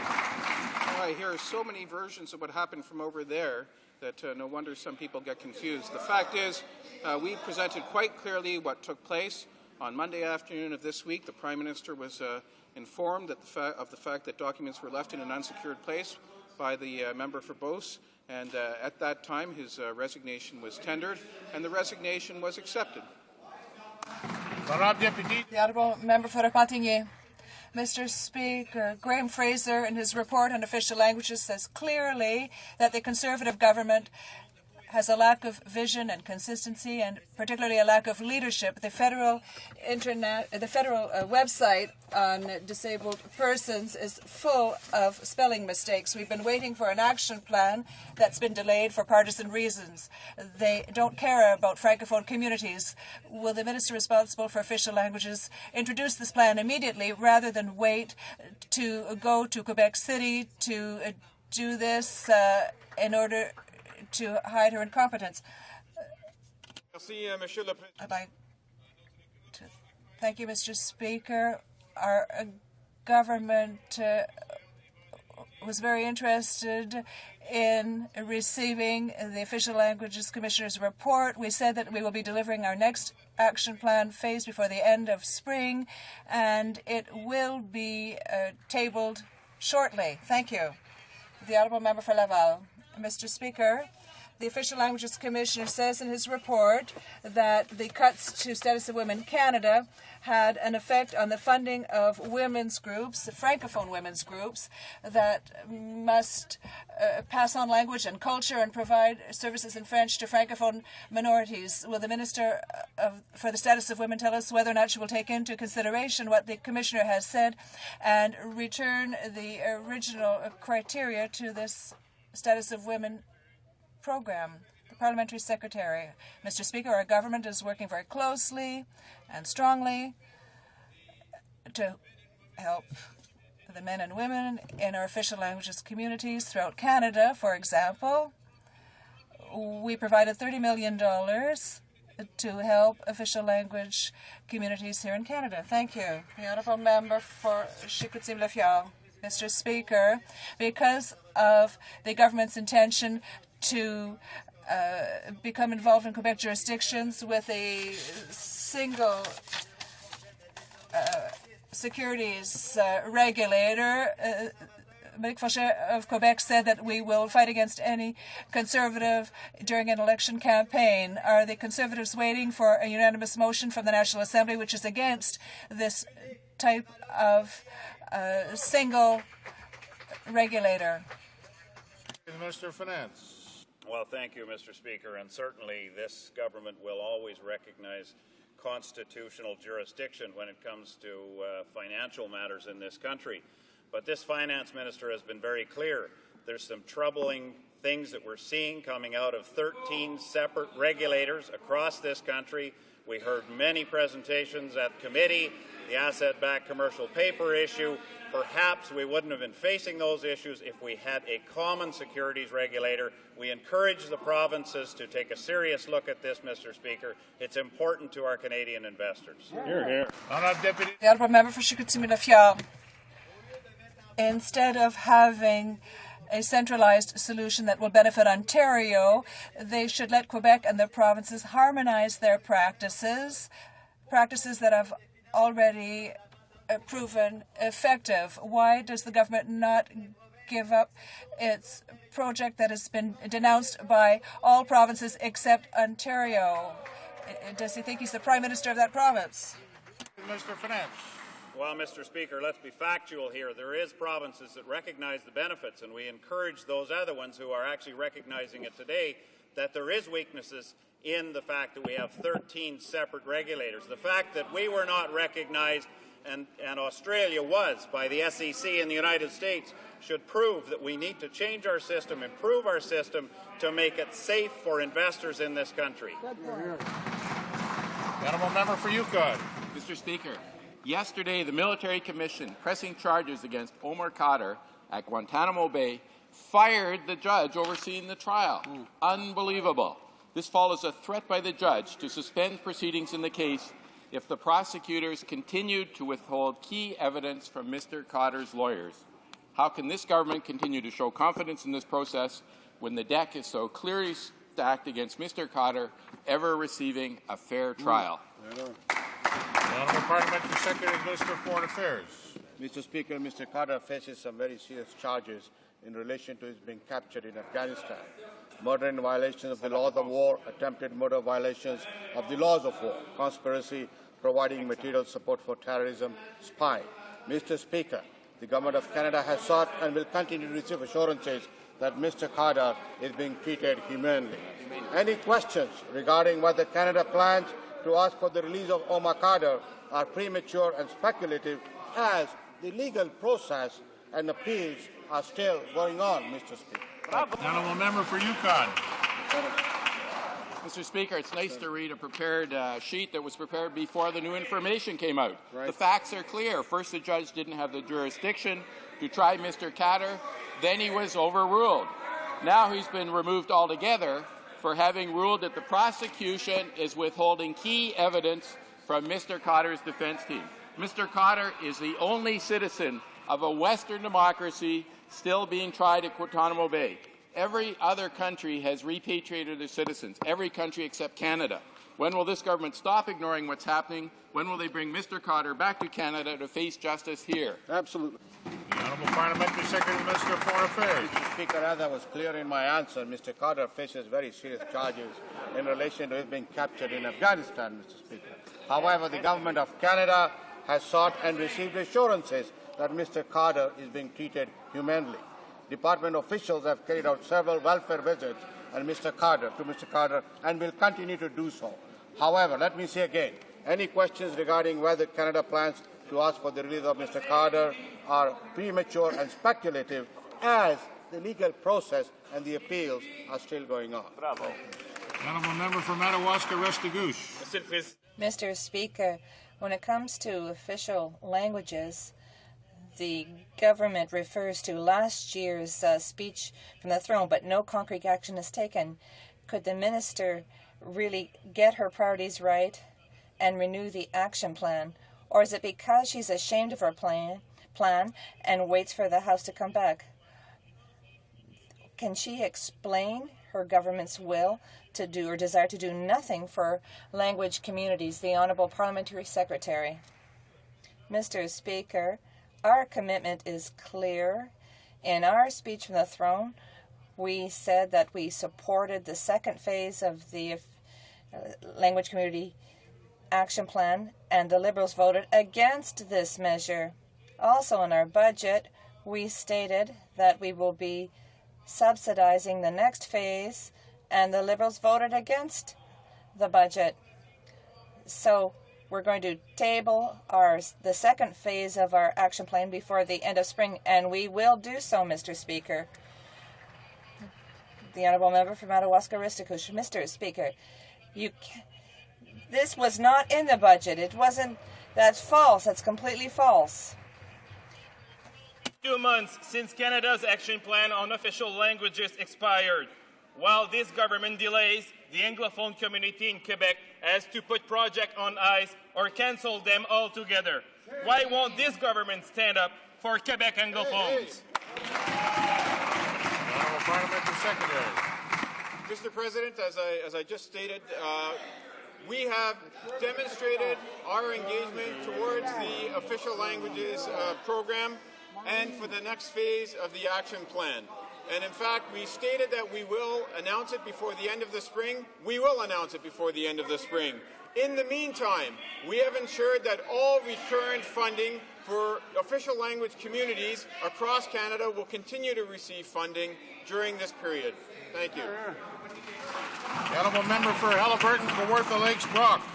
Mr. Speaker, last night members of this House were supposed to debate the NDP childcare bill, but for the 7th time the NDP have played procedural tricks to delay debating their own bill, a bill that would take away $2.4 billion a year in direct support to Canadian parents. It would also stop the provinces from creating the types of childcare spaces that work best for them, more than 60,000 of which have been announced so far.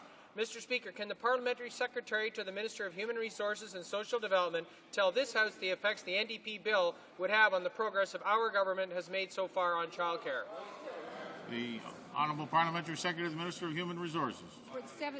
For the seventh time now, Mr. Speaker, the NDP have run away from this disastrous childcare bill, a bill that they called their #1 priority. But this is no surprise because this bill would hurt every single investment in childcare implemented by this government. It would take choice in childcare away from parents and from provinces. It would scrap the $2.4 billion universal child care benefit that arrives every year for 2 million children. And it would put an end to the creation of more than 60,000 new child care spaces that have been created announced by the provinces. Mr. Speaker, I would run away from it. Honourable Member for New Westminster, Coquitlam. Reports today suggest that many of our soldiers in Afghanistan are prescribed antidepressant or sleeping drugs while they're deployed.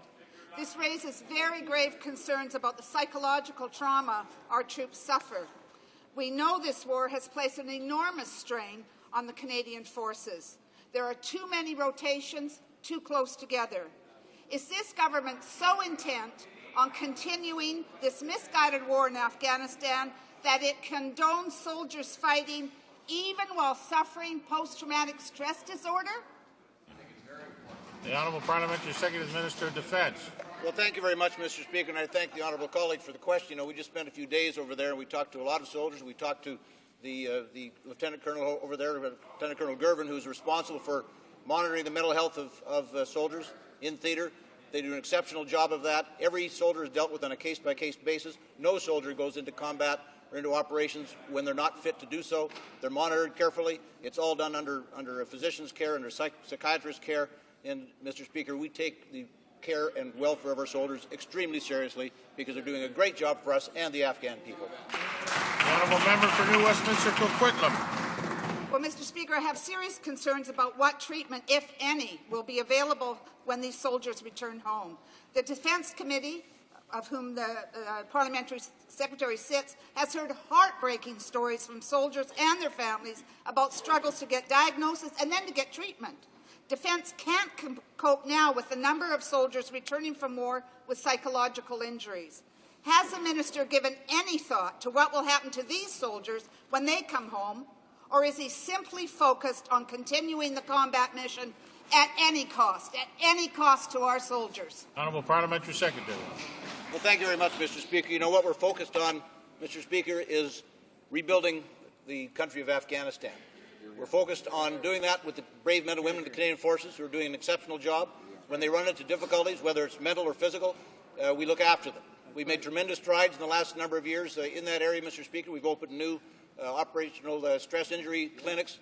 We've started a new study with Veterans Affairs to make sure that we're treating the soldiers, sailors, airmen, and airwomen appropriately when they come home. We're sparing no expense and no effort to do that. It's a difficult task, Mr. Speaker. We ask them to do a difficult job, and we're standing behind them all the way. Honourable Member for Dartmouth, Cole Harbour. Mr. Speaker, we know that the Conservative government's scandal management squad has its hands full these days, but the Prime Minister has now had a full 7 months to set up his promised public inquiry into the Mulroney-Schreiber scandal. Now, somebody less trusting than myself might think the Conservatives don't really want a public inquiry into the Mulroney affair. Justice John Gomery says that this is not a priority for the Prime Minister. When will the government make this a priority and name somebody to head this inquiry? The Honourable Government House Leader. Mr. Speaker, as everyone in this House knows, some time ago the Prime Minister named Professor David Johnston to examine the issue, and Johnston, sorry, thank you very much to the Liberal House Leader for that correction, to examine the terms of reference that need to be produced for such a public inquiry and to provide those. Of course, there was some time taken up when the Parliamentary Committee decided to have some hearings on this, and Professor Johnston chose to avail himself of whatever information was provided by that, which was very helpful in narrowing the terms of reference that he has provided so that he has identified the discrete issues that will be examined by such a public inquiry, which will be established soon. The Honourable Member for Dartmouth, Cole Harbour. Well, Mr. Speaker, we're told the government has a short list for this assignment. Now, I believe all their lists are short in some way, Mr. Speaker, but the government claims that they're having difficulty staffing the job. Isn't it true that the government is really having trouble finding somebody who will abide by their constricting terms of reference to give them exactly the results that they want? That's the truth. The Honourable Government House Leader. Well, I'm not going to pass any judgment on the conduct of the Ethics Committee and whether it might have affected the willingness of people to take on this job, but I can tell you the government is actively in the process of putting in place a public inquiry commissioner, and the terms of reference are available now, and we look forward to that taking place soon. Gentleman for Halifax West. Mr. Speaker, we now know that a Republican operative, Frank Sensenbrenner, was employed at the Canadian Embassy in Washington. Our ambassador and diplomats didn't want him there, but the Prime Minister's office insisted he be hired. Was this Republican mole on the distribution list for the February 13th diplomatic report about the Chicago meeting with Senator Obama's advisor? Yes or no? Mr. Speaker, there was actually an extensive inquiry done into the question of the leak that he's referring to of unauthorized sensitive diplomatic information, and this was done by Kevin Lynch, Chief Clerk of the Privy Council, and his findings were quite clear in finding that the distribution list that was used by Foreign Affairs in this case was too broad, and that the classification of the document was inappropriate. But the one thing we do know for sure is that he did indicate that there is no evidence that Mr. Brody, the Prime Minister's Chief of Staff, disclosed any classified information. So we know at least one person there was cleared. The person that the people opposite said was at fault. Hear, hear. Gentleman for Halifax West. Mr. Speaker, their refusal to answer shows their contempt for Canadians and for this House. Je vais considérer cette réponse. I will consider this to be an evasive answer. In the light of obvious evidence Mr. Sensenbrenner would have had because of his Republic roots and his reform roots, was he questioned during an investigation with respect to this disclosure? Yes or no? Mr. Speaker, I want to say a few words about contempt for Canadians, because what we've seen from the Liberals in this House for several months on this issue was a jumping to conclusions, as they do every time they have any scintilla of any accusation they can dream up. They would have hanged the Prime Minister's Chief of Staff. They'd charged him, considered him guilty. They were ready to send him to the gallows. The facts show instead that he was not at fault and he's been cleared entirely of any wrongdoing. Yet, notwithstanding weeks of raising false accusations, they don't have the grace and class to get up and apologize for having made those allegations in the past. Perhaps they could take the opportunity to do this and show a little bit less contempt for this House and for Canadians.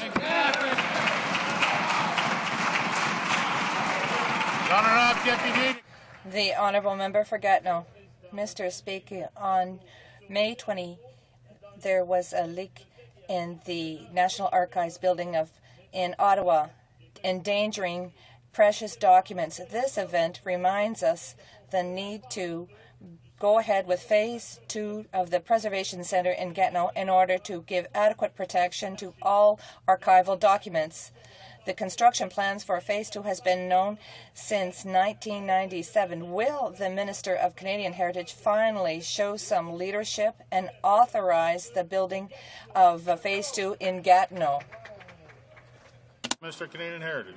Mr. Speaker, I'd like to thank the member for his question.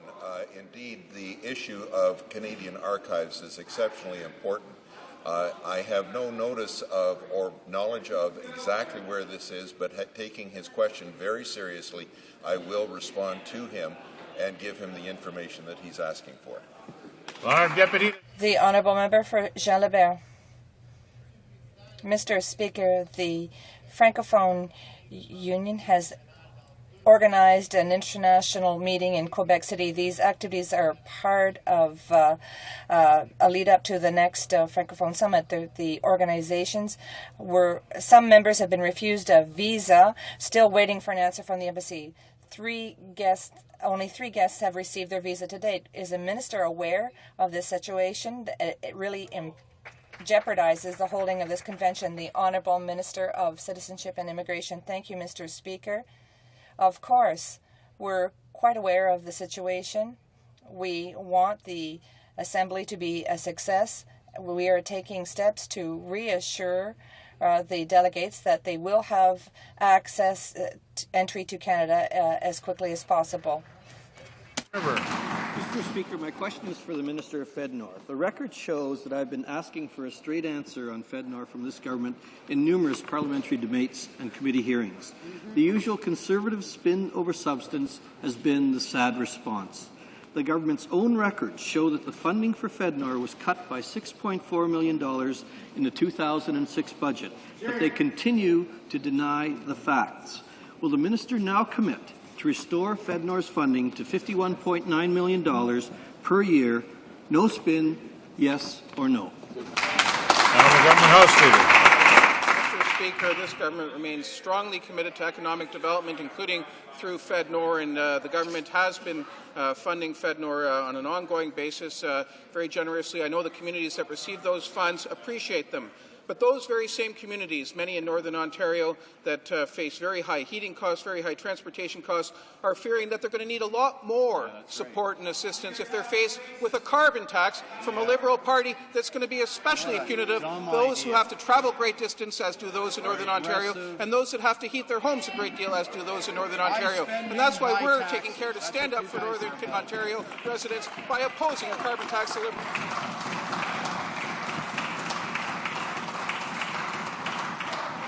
The honourable member for Kitchener-Conestoga. Mr. Speaker, under the former Liberal government, Canadians were sent mixed messages about drug use. While the Liberals sure talked a good game, they did little to nothing to help people get off drugs. This week, the Minister of Health announced that the government would appeal the decision of the BC Supreme Court, which allows Insight to continue operating. Reports are now surfacing that the same advocates for the Vancouver site are pushing for some similar facilities in major cities like Toronto. Can the Parliamentary Secretary please tell this House the government's position on Liberal and NDP initiatives to open drug injection sites all across this country? Thank you. The Honourable Parliamentary Secretary to the Minister of Health. Thank you, Mr. Speaker, and I'd like to thank the member for the question. As the Minister said yesterday, the government will appeal the decision allowing Insight to continue operating. In regard to Toronto, the Chief Medical Officer of Health has been very clear that a facility similar to Insight would be ineffective and that other proven strategies are working well to help Torontonians get off drugs. It is absolutely shameful that the McGuinty Liberals are choosing their ideology over the facts by funding the development of Insight facilities in Toronto when its effectiveness is clearly questioned. The honourable member for Ottawa Centre. Mr. Speaker, the Prime Minister's most recent trip abroad puts former Prime Minister Joe Clark's lost luggage in perspective. When you consider that instead of building bridges overseas, what the government is doing is undermining our credibility on climate change and on Afghanistan. I just want, if we could, from the Conservative government, if they can confirm that the Prime Minister has landed, he's back on Canadian soil, and that the international embarrassment tour is finally over. The Honourable Government House Leader. Mr. Speaker, the Prime Minister has indeed returned from his trip, and he returned with to a country that is better respected on the world stage than it has previously. You know, for example, take the World Anti-Corruption Index by Transparency International. In the 1990s, when there was a Conservative government, Canada was usually around 5th place on clean government. Under the Liberals, it fell to 14th place in 2005. But our reputation's back rebounding. Our international reputation, since we've got elected, has gone from 14th up to 9th place. We're making Canada stand taller on the world stage, and people around the world say we've got a cleaner, better... The honourable member for Western Arctic. Mr. Speaker, yesterday the Prime Minister told a well-heeled audience in London, England, his government will fight climate change by an increased use of nuclear power. In his speech, the Prime Minister tried to claim that under their watch, Canada would become a clean energy superpower. Nuclear energy is not clean or green. Nuclear waste remains lethal for thousands of years, and no solution has been found to safely deal with this waste. Without a safe solution for toxic waste, how can the Prime Minister call nuclear energy clean and green? The Honourable Parliamentary Secretary. Well, Mr. Speaker, we certainly aren't going to interfere with the province's decisions on their energy mix, but Canada is an emerging energy superpower. We're committing to ensure that it becomes a clean energy superpower. In our government, we have focused on the priorities to really make a difference in these areas, including things like cleaning up conventional energy, adding clean renewable energy, and increasing energy efficiency, and nuclear energy is certainly one of the options in that mix. The honourable member for Churchill. Mr. Speaker, the Minister of Health is trying to play both sides of the inside issue. Yesterday, he claimed at committee that he supports needle exchanges, yet he refuses to secure Canada's safe injection site. The minister pretends to have no control over Insight's future as he fights tooth and nail to shut it down. Why is he using government's taxpayers' money for the court case against Insight's future when the science, the province, the city, and the police all say it works? Why does he insist on ideology over evidence? The Honourable Parliamentary Secretary to the Minister of Health. Thank you, Mr. Speaker. Unfortunately, the member has her facts incorrect. The fact is that the science is mixed. The fact is that the government is appealing the decision to allow illicit drugs to be used. Other functions of Insight, like mental health issues, nursing care, needle exchange, will be allowed to continue. Our government is dealing with preventing illicit drug use, treating illicit drug addiction, and combating illicit drug production and distribution. That's the right balance, Mr. Speaker. For Caribou, Prince George. Mr. Speaker, monitoring, surveillance, and enforcement are important elements of preserving our fisheries and oceans. When our government came to power, we inherited a depleted force of fisheries officers who were stretched very thin in performing their duties. We took immediate action, Mr. Speaker. We reversed the cuts made by the previous Liberal government, and we've continued to invest assertively in this area. Could the Minister of Fisheries and Oceans please update the House of any further investments that we are making in this area? The Honourable Minister of Fisheries and Oceans. Mr. Speaker, let me thank the honourable member for this question. And today I'm pleased to congratulate 30 new fisheries officers recently graduated from the Fishery Officer Training Programme. This brings to a total of 135 new officers since we came into power, Mr. Speaker. These young people will now be spread throughout the country to do what fisheries officers do, protect our fish and our fish habitat. And the added bonus, Mr. Speaker, a number of them are going to get stationed in Newfoundland and Labrador. The honourable member for Timmins, James Bay. Thank you, Mr. Speaker. Well, the people of Northern Ontario have always lived with the boom-bust cycle of international mining, but what we've learned is our greatest strength isn't the ore in the ground, it's the innovation that we're bringing towards new exploration and mining techniques. In Kirkland Lake, we have MAGIC, which is a Materials Joining Innovation Centre. In Sudbury, we have the Centre of Excellence in Mining. But we need the federal government at the table if we are truly going to become world-class leaders. So I'd like to ask this government what steps they are going to take to work with the City of Sudbury, to work with the Centre of Mining Innovation, to ensure that we take the expertise from Northern Ontario and make us a truly world-class leader in mining development. The Honourable Government House Leader. Thank you, Mr. Speaker. And I would advise that FedNor, of course, has a limited funding base and has to take this into account when it makes decisions. And in the case of the particular proposal for the Centre for CME in Sudbury, that's one that would not maximize the leverage of the FedNor money as we would like to see it through Northern Ontario.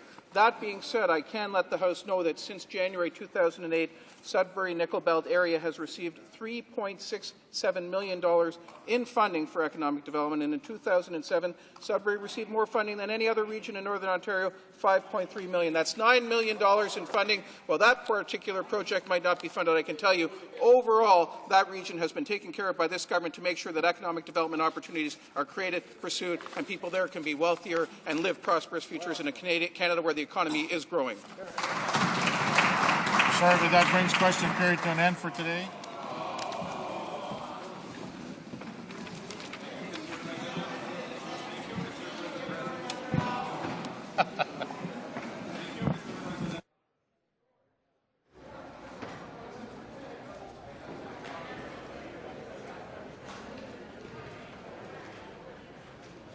Tabling of documents. The Honourable the Parliamentary Secretary to Minister of Human Resources and Social Development.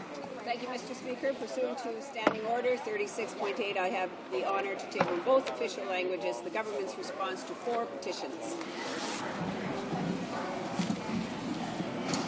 So, introduction of government bills. Statements by ministers. Reports from interparliamentary delegations. The Honourable the Parliamentary Secretary, the Minister of Finance.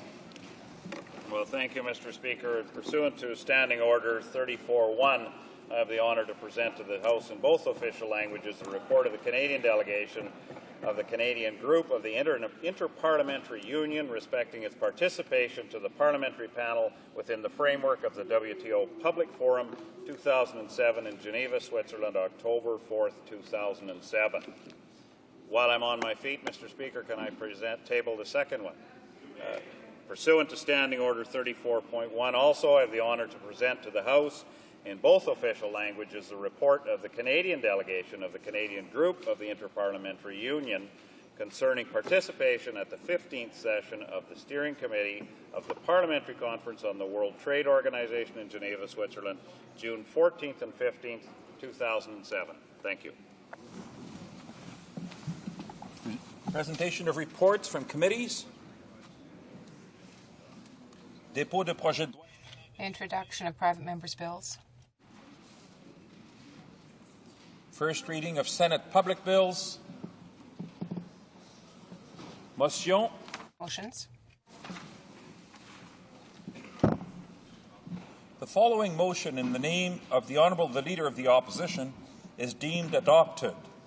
Que conformément à l'article That, pursuant to Standing Order 81.4b, the motion to extend the consideration by the Standing Committee on Agriculture and Agri-Food of votes 1, 5, 10, 15, 20, 25, 30, 35, and 40 under Agriculture and Agri-Food in the main estimates for the fiscal year ending March 31st, 2009 is deemed adopted.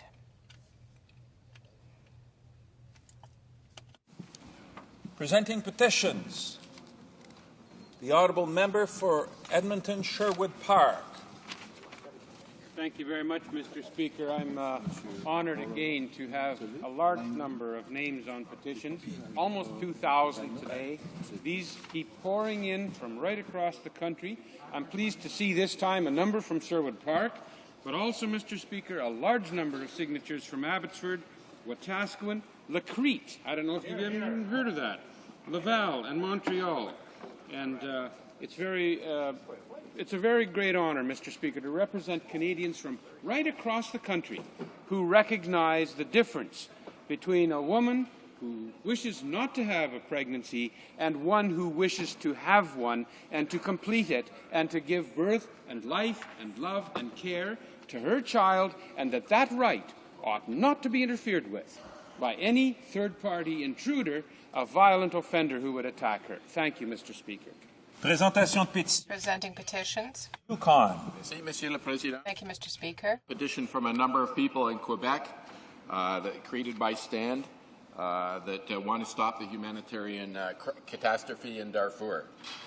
They note that since 2003, over 400,000 people have been killed and 2.5 million people displaced. Canada's responsibility to engage the international community to end these atrocities. And these signatories want us to note that each signature represents 100 innocent citizens of Darfur that have been killed. Presenting petitions, the Honourable Member for Niagara West, Glanbrook. Thank you, Mr. Speaker. And what I have before me is a petition that is coming from Niagara and some of the surrounding areas of Vineland and St. Catharines and some of those areas that states that when a pregnant woman is killed or assaulted, that there is no legal protection for the unborn child, and they believe that this is wrong, and supports my member over there who's a private member's bill. And so I'd like to present those today, over a couple hundred signatures. Thank you very much. Présentation de pétitions. Presenting petitions. For Churchill. Well, thank you, Mr. Speaker, and I'm pleased to present this petition from people in the Winnipeg region, and they are calling on the government to adopt the UN Declaration on the Rights of Indigenous Peoples. And I'm also pleased to present a second petition, Mr. Speaker, and that is from people from Edmonton, also calling on the government to adopt the UN Declaration on the Rights of Indigenous Peoples. Thank you. Presenting petitions, présentation de pétition, the Honourable Member for Langley. Thank you, Mr. Speaker. I'm honoured to present a petition from my constituents and in the beautiful community of Langley that are very concerned and want to deal with prolific property crime offenders. The petition says that property crime is a serious offence which affects most people and often results in huge financial losses and significant emotional upset due to loss of security at home, whereas a majority of property offences are committed by a minority of prolific offenders, whereas it appears that property offences are treated as insignificant and minor by enforcement agencies and the justice system, whereas the fears and concerns of victims are often left unaddressed by the enforcement agencies or criminal justice system, whereas repeated claims compromise the ability of homeowners to receive home insurance, whereas the government has a responsibility to ensure safety and security of its citizens. The undersigned call upon the House of Commons to enact specific and precise legislation to deal appropriately with prolific property crime offenders. Presenting petitions, the Honourable Member for Cardigan. Mr. Speaker, and I'm pleased to present a petition from the residents of Cardigan in the province of Prince Edward Island, and we, the petitioners, wish to indicate to the House of Commons that Canada Post is switching residents from door-to-door mail delivery to community mail delivery without proper assessing the safety of those community mailboxes to the residents. Whereas many of the community mailboxes are being established in the province of Prince Edward Island are no safer than regular mailboxes and have additional problems in terms of accessibility, litter, snow build-up and environment. Therefore, we, your petitioners, request that Parliament ensure proper consultation with the affected customers and thorough assessment of the location of the community mailboxes before they're put in place. Presenting petitions. I'm about to recognize the Honourable Member for Ancaster, Dundas, Flamborough, Westdale, and thank him for his patience. Thank you very much, Mr. Speaker. I have two petitions. The first are from Canadians who appreciate the government's work on the Nahanni National Park Reserve, recognizing that it's a UNESCO World Heritage Site, but continue to ask Parliament to look at expanding the Nahanni to make sure that all of that area and the wildlife in there, as well as the flora and fauna, are protected, and the South Nahanni watershed would be expanded. And the second petition, Mr. Speaker, is from citizens of my riding. Whereas it's the duty of Parliament to be accountable and protect the taxes collected from the Canadian citizens, therefore your petitioners request that Parliament continue to investigate the location and possible allocation of the $40 million of taxpayers' money which mysteriously vanished under the Liberal Party of Canada during the sponsorship scandal.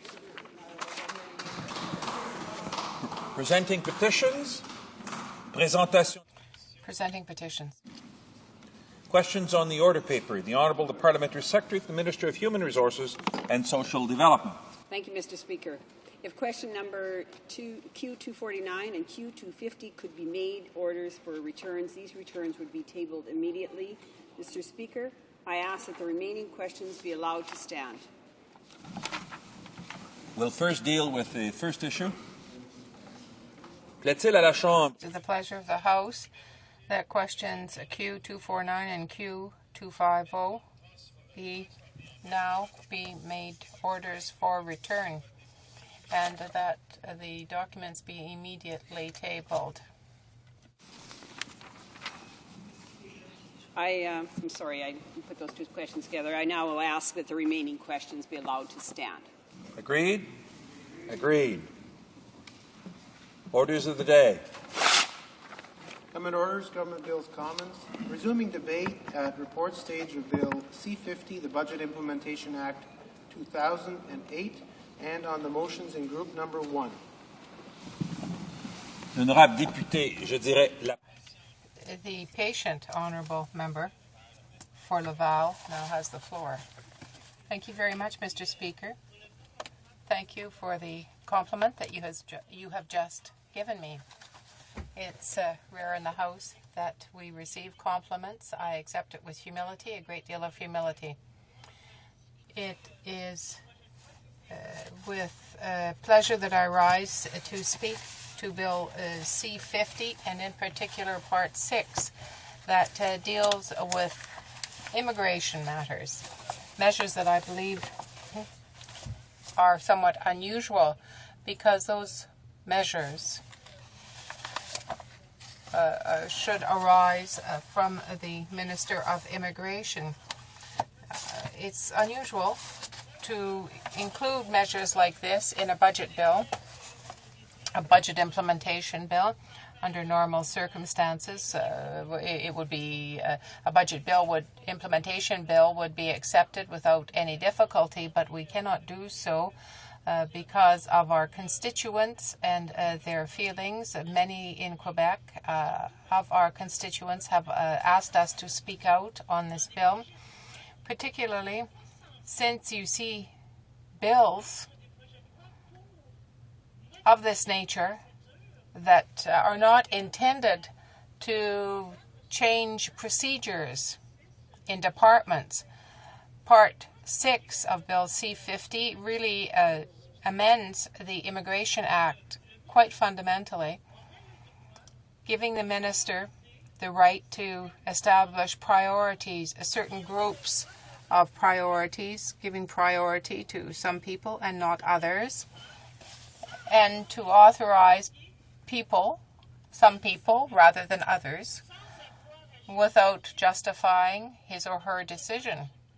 This is quite concerning, Mr. Speaker, because when you take a look at the minister and government that do not keep their promises to the people, the government has made promises to women and has not kept them, to senior citizens with respect to the GIS and has not kept promises there, a government that hasn't kept its promise with respect to veterans, the wives, the widows of veterans who were not entitled to the various programs that the department offers soldiers coming back from combat, a government that has not kept its promise, not respected its promise in many significant matters.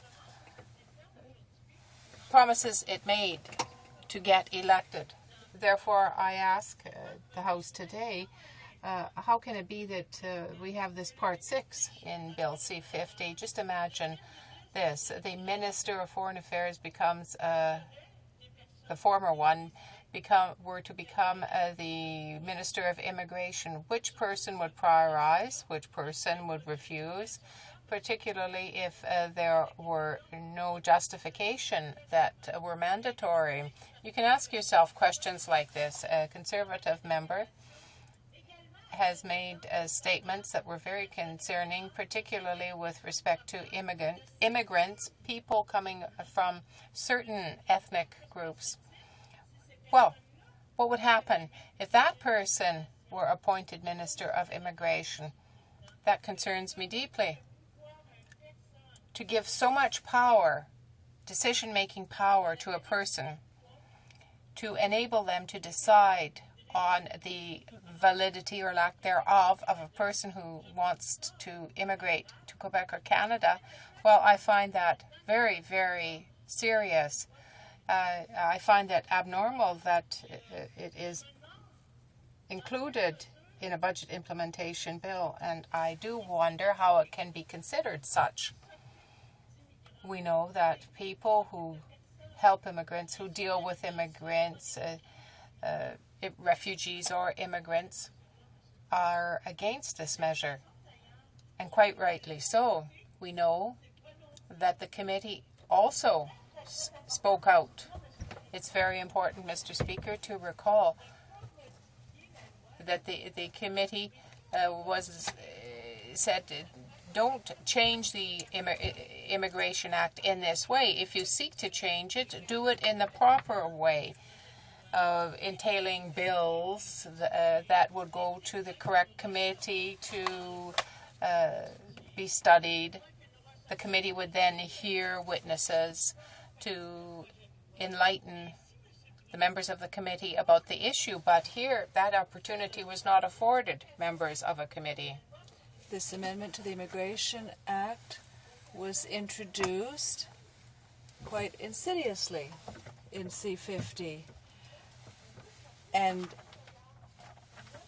this reminds us of C-10, where a bill on censorship was introduced without anyone even realizing it. So that's what's happening now, and it causes a great deal of upheaval in the film industry and the copyright industry. We might remember that, and we must be extremely careful before passing C-50, which includes Part 6. We have to tread carefully, Mr. Speaker, because if we allow one person to have the power, the authority to decide whether or not someone will have the right to enter the country, it's inconceivable. The same thing was done with the health minister for public health and quarantine. They didn't even keep their promise to people suffering from hepatitis C. People are still dying every day without ever having been compensated by the government. A right-wing government. And this scares me when you want to introduce this type of measure in a bill with a government which is so right-wing. I say there's something behind all of this, and I don't want to play along. I don't want to say yes to something like this, and my party doesn't want to say yes to something like this either. We will be voting against it. That's a given, Mr. Speaker. We can't allow ourselves to grant this type of right to a party that has already demonstrated its bad faith, its ill will. We see with Insight in Vancouver what they've just done. They would rather let people die than help them to find services in an area where they feel safe, where they can develop ties that will allow them to seek the help that they need. They would rather let people die. And then they want to tell us that in giving the immigration minister the power to determine who will enter Canada, this is something good. Well, come on. Don't take Canadians and Quebecers for fools, Mr. Speaker. We can see through all of this. We can see what the government is doing. We can see what they are trying to do, and we know that the only reason why this government wants to introduce this legislation and amend the Immigration Act in this way is because they want more power. They want to be able to decide what type of immigrant Canada will be built from. There are men and women who've been waiting for years for their citizenship. 900,000 men and women have been waiting patiently, have gone through all of the stages, and they're entitled to respect and dignity from a government that plays by the rules, not a government that changes the rules in order to meet its philosophy, its ideology, and to please its right-wing constituents. Thank you, Mr. Speaker. Questions et commentaires? Questions and comments? Member for Vancouver East. Mr. Speaker, and first of all, I want to thank the member from Laval because I know she holds the same views that we do on this bill, and that it should be defeated. And I know that she speaks with compassion, and I thank her for using the example of Insight as another example of how callous this Conservative government is towards people. And I wanted to just make a comment, though, because one of the disturbing things in Bill C-50 and the immigration changes is the way it is escalating the use of temporary foreign workers. And I know we in the NDP, working with the labour movement, have been very concerned about the rate of exploitation that's taking place, and people should be coming to Canada as as permanent residents. They should be coming to this country. There should be a proper process. You know, all of this idea that they're dealing with the backlog, we know that that's not correct. But what they are doing is shifting the system from reunification of families. They're now creating a whole new class of these temporary foreign workers, which is was open season on exploitation. And I'd like to get the members' views on that, because I think it's something that we need to monitor very carefully. We know that there are individual workers who have had a serious loss of rights. There are workers who are being paid less than the minimum wage. There are workers who are being exploited by their employers. There are workers that have died because they're not aware of health and safety provisions. So this is a very serious situation, and this is taking place. It started with the former government. It's escalating with the current government, and it's just an indication of what's taking place in our immigration system. The Honourable Member for Laval. Thank you, Mr. Speaker. I'd like to thank my colleague, and she knows that we've been fighting for some time now on behalf of the family aid workers who come from the Philippines. These are women who are having a great deal of difficulty, and we've been trying to help them for some years now. Notwithstanding that, the government doesn't seem to want to listen. Some of the rules have changed, but it isn't enough to give them what they need. If there's one thing that is certain, and my colleague Jean Lebert said this very clearly and very well, any act involving immigration should be debated in committee, should be brought to committee, and that is why I believe that his position is the most solid and the fairest one. Thank you, Mr. Speaker. Questions et commentaires? Questions and comments? Resuming debate, the Honourable Member for Timmins, James Bay. Thank you, Mr. Speaker. Well, certainly the New Democratic Party has very serious concerns about Bill C-50, and the way that it is being brought through the House is, I think, is of great concern to us, because the issue of immigration policy and how we are going to move forward as a country is a crucial debate and discussion that has to happen, where we actually need to really bring forward all our parties to work together. It's not the kind of issue that can be slipped in a confidence bill, in a budget bill, to basically stare down other members of Parliament, to try and sneak through without proper scrutiny, and then to use the issue of the budget as a way to attack parties like the New Democratic Party, who are saying this is an issue that we really need clear and informed debate on.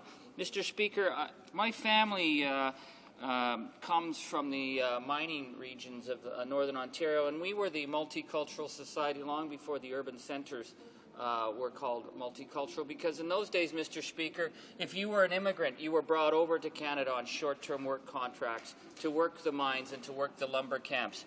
It was well known in the early days when my grandparents came from Scotland that they did not want to hire Canadian workers to work in the mines, because the accident rates and the pressures, they were having a 75% turnover at any given time in any of the hard rock mining communities, whether it was Kirkland Lake, Rouyn-Noranda, Timmins. And what we saw was that we would bring these workers over on short-term work contracts. We were bringing the Ukrainians, the Bulgarians, the Italians, the Croatians, and these men were brought over separate from their wives. If they complained about conditions, they were deported.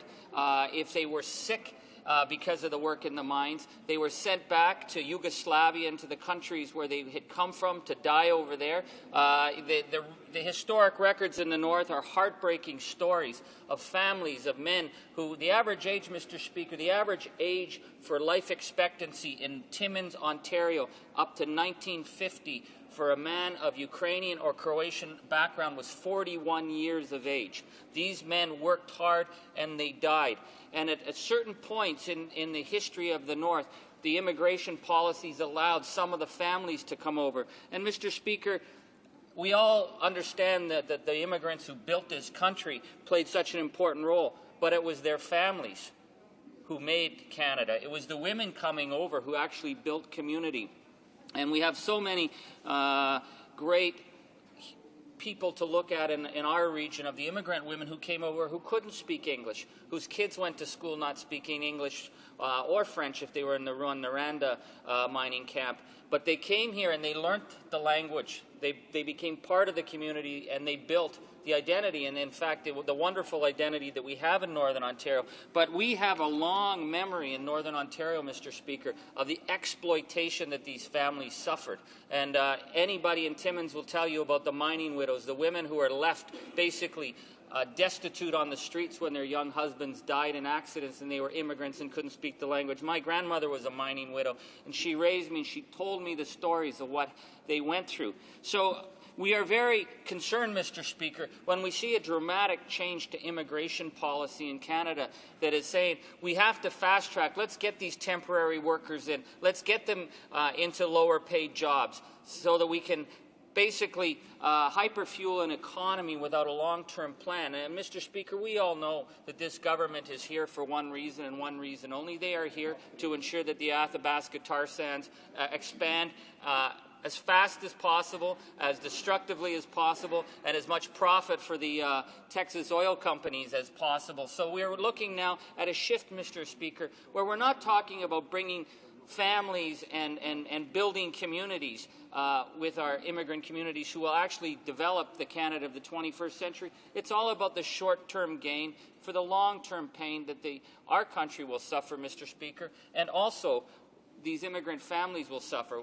So we have a backlog, Mr. Speaker, of some 900,000 people who have followed the rules, who have gone through the process to prove that they can be proud citizens like anyone else. These people all be shunted to the side, Mr. Speaker, so that we can start to fast-track the workers coming into this country. I have an example in my region. We are very still dependent on mining, forestry, long-haul trucking, and I was called by a trucker who was telling me that the federal government's bringing in foreign truckers because the rates that they were paying them, nobody could actually feed their family on. So, well, that's all right. We'll create a special program and start bringing in immigrant workers to undermine the long-haul truckers in our own country.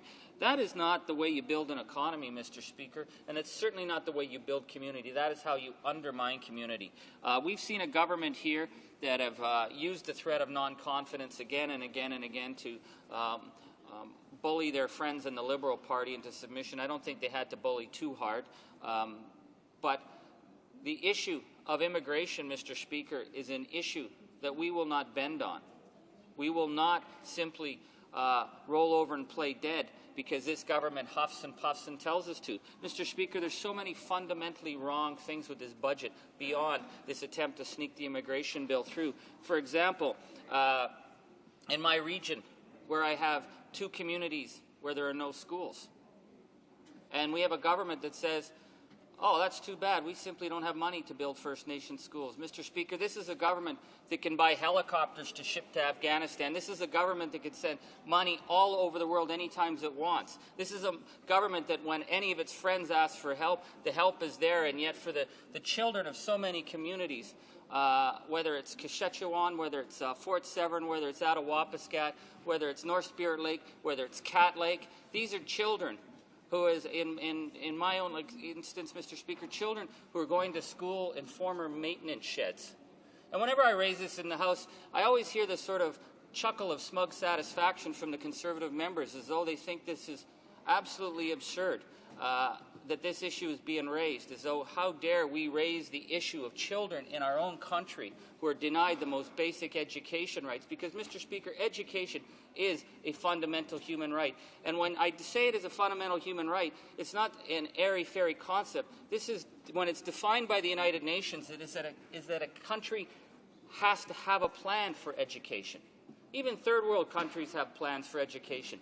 And yet we see from our own Minister of Indian Affairs his absolute disinterest in the issue of building schools. He can't point to a school he's built. He's taken the money from the budget, a very underfunded budget for Indian Affairs, Mr. Speaker, and spent the money elsewhere. And when he tells 13-year-old children, you know, their school's worse, community's worse off than you, and that's supposed to be some kind of response. That's not a response, Mr. Speaker. The response is to say, You know what we find in our country? We've got 20 to 30 to 40 communities without schools. We need a plan. That's what a leader does. A leader says, how do we address this? Well, we'll set up a plan, Mr. Speaker, but not this government. Or Caribou Prince George is rising on a point of order. Mr. Speaker, my point of order is on relevance. Obviously, the member has strayed dramatically from the amendments to this budget, but not only that, his misrepresentations of what he's talking about currently are even further away from the original. I thank the honourable member for Caribou Prince George. I think the point he was making had more to do with debate than with a point of order. In any event, the honourable member for Timmins James Bay has 2 minutes. Thank you, Mr. Speaker. And I'm well, sure that I you will appreciate state the point. You recognizing that the issue of how we allocate funding is what we're talking about. This is an amendment to a larger budget bill that is dramatically wrong for Canadians. So in response to my colleague, when it comes to misrepresentations, let's talk about misrepresentations. When we have documents that were given to the communities of Northern Ontario that were signed under the office of the previous Indian Affairs Minister who said the plans to build a school in Attawapiskat are going ahead. These were documents signed by the Conservative government. Yet the present Indian Affairs Minister says we've never made any promises and we don't have any money, and not only that, we don't plan on having any money and we don't plan on having a timeline. Any government who has that much disregard, systemic disregard for children, is a government that does not deserve to have confidence in the Canadian people. So we do not have confidence in this government. We do not have confidence in their underhanded attempts to rewrite the Immigration Act through threat and bluster. And so, Mr. Speaker, we as New Democrats will be voting against this bill, and we will vote against it very proudly. Questions and comments? The honourable member for Caribou Prince George.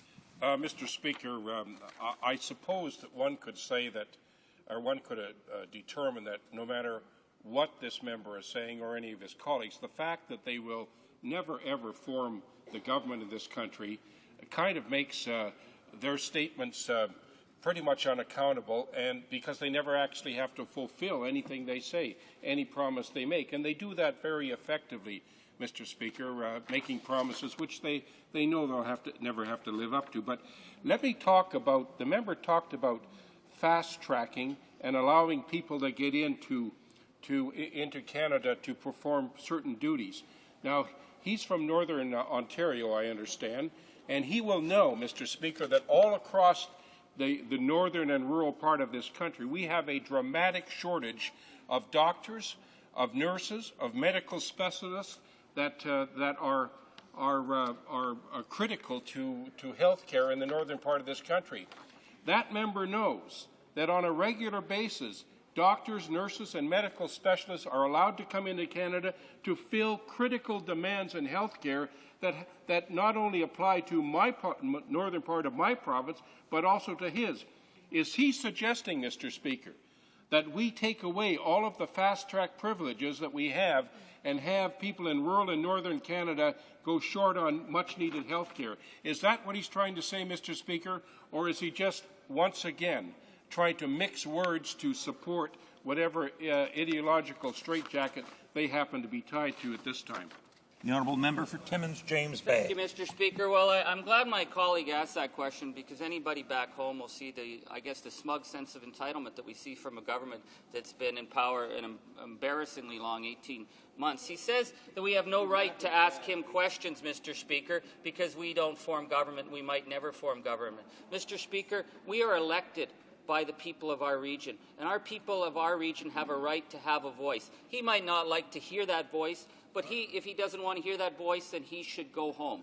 He should go maybe sit on a blog site with his other right-wing friends and chat each other up, Mr. Speaker. But I am here to represent the people of Timmins James Bay. Whether I ever form government or not means no difference to me, Mr. Speaker, because I am proud to represent my communities. And I will not, Mr. Speaker, sit for a moment in a house like this when our children on the James Bay coast are being denied basic services and listen to the guff of someone who tells me that because I was elected by the people and that other members of the 307 members of this House have no business speaking unless the Prime Minister tells them how to speak. Mr. Speaker, the day we accept that principle, Mr. Speaker, parliamentary democracy will be at an end. So now, as in a response to his question, the present rules, Mr. Speaker, make it possible to move forward when we need to bring in specialists. That's not a problem. But I would invite the member to go down to Toronto and ride cab and actually talk to some of the doctors who can't even get their certification through, Mr. Speaker. That's the issue that we should start dealing with. Questions and comments? Questions et commentaires? The honourable member for Western Arctic. Thank you, Mr. Speaker, and I want to thank my colleague for his speech. Once again, he is such a strong advocate for his constituency. He actually, in a poll of all the members in this House this year, got recognized as the best constituency MP that this House has to offer, and I think that was a wonderful achievement on his part, and it speaks volumes about what he tries to do for his constituents in this House. And I too am taken aback by the continued attack by the Conservatives and Liberals towards our membership as in the New Democratic Party on the basis of our ability to achieve. Our ability to achieve is large in this House, and I'm in the 2 years I've been here, I've been most impressed with the record of the New Democratic Party in making a difference for Canadians. And every day we try to do that. And with this bill, how would the member say that this bill should have been handled? How would that have given better? The honourable member for Timmins James Bay has 20 seconds. Thank you, Mr. Speaker. Well, the simple way of handling this is to take this out from the attempt to make this a confidence motion. Let's debate this, because we do need to deal with immigration. We do need to deal with bringing skilled workers into all regions of this country. And we need to have a long-term plan to not just have a strong economy, but we need to have strong community. And we need to build a sense of citizenship in all our Canadians, whether they're new Canadians or they've been here for many generations. This is a very important debate, and that's why we will... With regret that I must interrupt the honourable member, but his colleague, the honourable member for Ottawa Centre, has the floor. Thank you, Mr. Speaker, and I want to thank my colleague from Timmins James Bay for his intervention, and I think he spoke well and forcefully for some of the concerns he has about this budget, about how it will affect his region, and will affect Canadians in general. Mr. Speaker, what we have tried to do here with our amendments for the implementation of Bill C-50 is to put in front of Canadians exactly what is in this bill. And I think it's important to recall, Mr. Speaker, that initially when this budget was put forward, Canadians found it was a bit thin in terms of content, and that was remarked in the media, certainly. And that was particularly to do with the fact that the government had announced in the fall its fiscal update, and which included over $50 billion in corporate tax cuts scheduled over the next couple of years, which I think the government will regret in the future, particularly when we're looking at tight times in the economy. So by the time it got to budget making, there wasn't a lot of material to work with, because they'd essentially given away the cupboard already. And so people were, looking at the little finesses they had in the budget. And much to people's surprise, they found on, I think it was page 106 of a document of approximately 134 pages, the changes to the Immigration Act.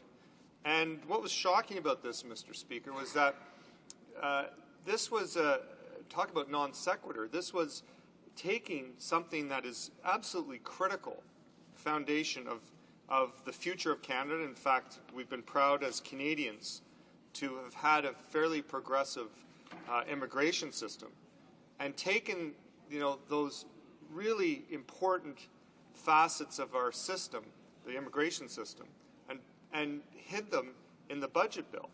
And I guess what was so distressing, Mr. Speaker, was that it either was trying to be strategic and get this thing through and hope that no one would notice, or it honestly doesn't understand how to make policy and where policy belongs in its formation.